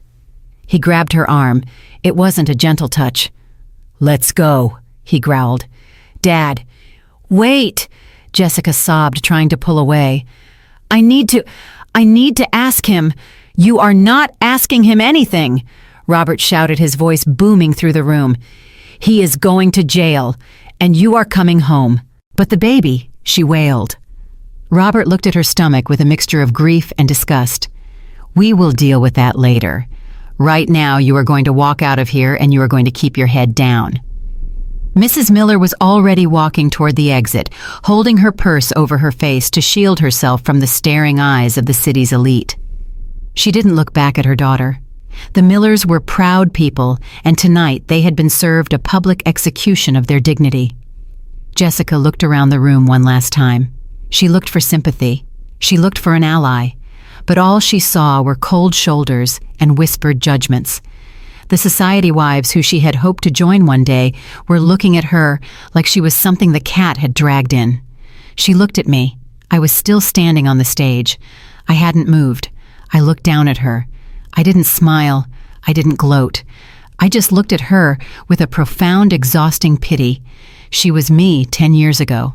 Young, naive, blinded by a charming man with big promises. The only difference was that her wake-up call had come before she wasted a decade. In a way, I had saved her, though I knew she wouldn't see it that way for a long time. "Go home, Jessica," I mouthed silently. She slumped, all the fight draining out of her. She let her father drag her toward the doors. Her high heels, the ones she had bought to impress my husband, clacked unevenly on the floor as she stumbled. She looked like a broken doll. When the doors closed behind the Millers, the room exhaled. The tension broke. The murmurs started low at first, then rising into a cacophony of gossip and shock. Mr. Sterling walked up to the stage. He looked older than he had an hour ago. He extended a hand to help me down. "I am so sorry, Emily," he said quietly. "I truly didn't know." I took his hand and stepped down. "I know John," I said. "He was very good at what he did. That is why you hired him. And that is why I married him." "What will you do now?" he asked. I looked at the empty doorway. "Now," I said, "I am going to have a glass of champagne. And then I am going to go home to my house, John, and I am going to sleep in the middle of the bed." I walked over to the bar. The bartender, a young man who looked completely shell-shocked by the drama, poured me a glass with a shaking hand. "On the house, ma'am," he stammered. "Thank you," I said. I took a sip. It was crisp cold and tasted like freedom. I turned and looked at the empty stage. The screen was still down, displaying the paused image of the forged loan document. It was the evidence of his crime, but it was also my declaration of independence. Michael was gone. The police car was probably speeding away by now, taking him to a holding cell where the sheets were rough and the toilet had no seat. He would spend tonight realizing that his charm didn't work on judges and his sales pitch wouldn't work on a jury. Jessica was in the back of her parents' car, probably crying, facing a future that was terrifyingly uncertain. And I was here, standing in the wreckage, yes, but standing. I took another sip of champagne and checked my watch. It was only 9 o'clock. The night was still young, and for the first time in years, the rest of my life belonged entirely to me. The for sale sign on the lawn of 42 Oak Creek Lane did not stay up for long. In this market, a colonial with good bones goes fast, especially when the seller is motivated not by desperation, but by a burning desire to scrub her history clean. I walked through the empty rooms one last time before handing over the keys. The house echoed with the sound of my heels, a lonely sound that used to make me feel isolated, but now sounded like victory. I stopped in the kitchen where Michael had drugged my tea. I stopped in the living room where he had tried to gaslight me into insanity. I looked at these spaces, and I felt nothing. No nostalgia, no grief, just the cool clinical detachment of a landlord evicting a bad tenant. I signed the closing papers with a flourish, the same signature Michael had tried to forge, only this time it was worth millions, and every cent of it was going into an account that only I could access. I did not move into another house in the suburbs. I was done with picket fences and the illusion of domestic bliss. I bought a penthouse in the city center. It is a glass box in the sky 40 floors up with a view of the skyline that looks like a jewelry box spilled open at night. It is modern, sharp, and transparent. There are no shadows here. There are no dark corners where secrets can hide. Every wall is glass, and every morning I wake up to the sun flooding in, reminding me that I have nothing to hide and everything to gain. With the capital from the house sale and the recovery of my stolen funds, which the bank restored immediately after the police report was filed, I did not just go back to freelancing. I incorporated. Vance Design Studio opened its doors 3 months later. I leased a loft space in the Arts District, a raw industrial space with exposed brick and high ceilings. It was the kind of office I had dreamed of running when I was 22, before I let a man convince me that my dreams were too big for our budget. My first hire was not a designer. It was not a receptionist. It was a head of security. I sat in my new office looking at the resume on my desk, though I did not need to read it. The man sitting across from me was wearing a brand new suit, one that fit him much better than the polyester uniform I had met him in. "You know you are overqualified for this, Earl," I said, leaning back in my chair.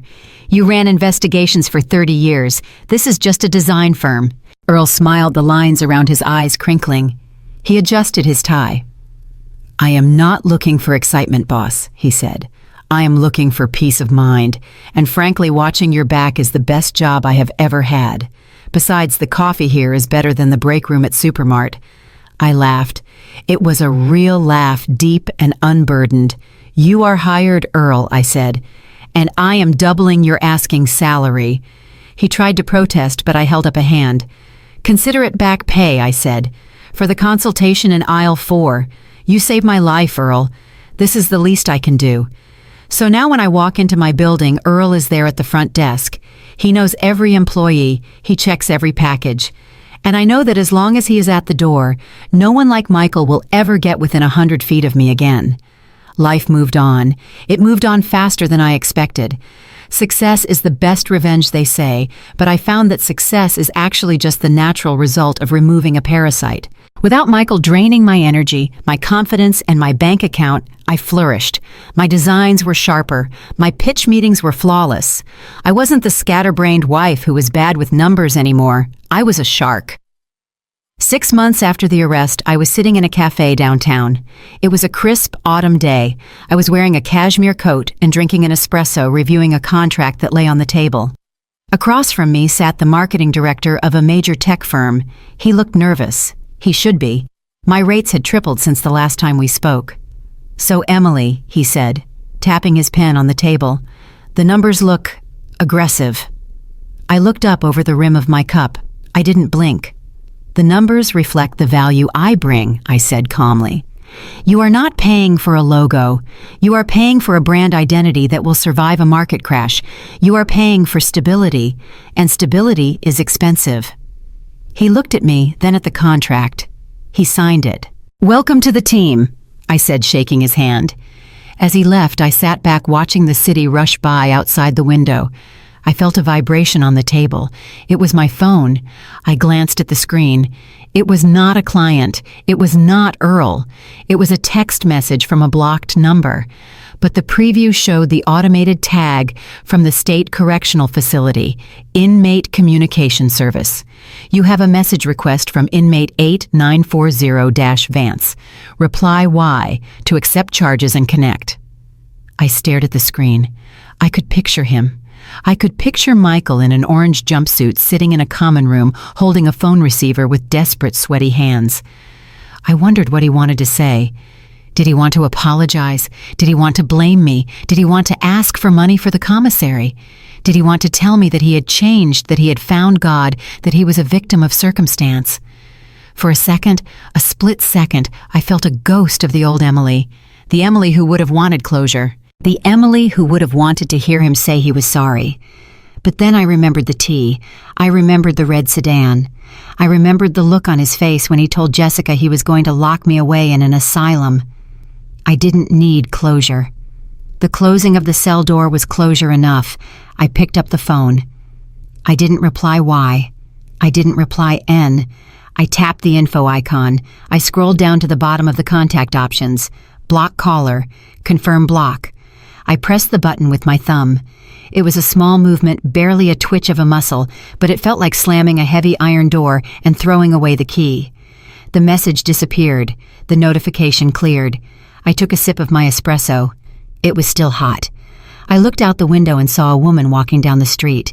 She was young, maybe 25. She was arguing with a man on her phone, crying, looking distressed.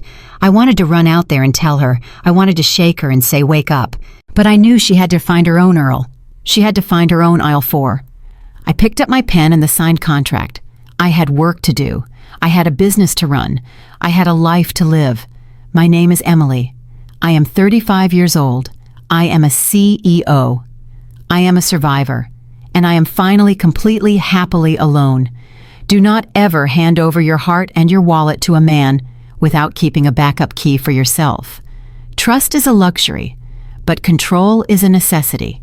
If you ever find yourself in the grocery store and a stranger tells you to look at the security monitor, do not look away. Look at the truth. It will hurt. It will break you, but it will set you free. If you enjoyed watching Michael get exactly what he deserved, please hit that like button and share this story with a woman who needs to hear it. You never know who you might save. Thanks for watching.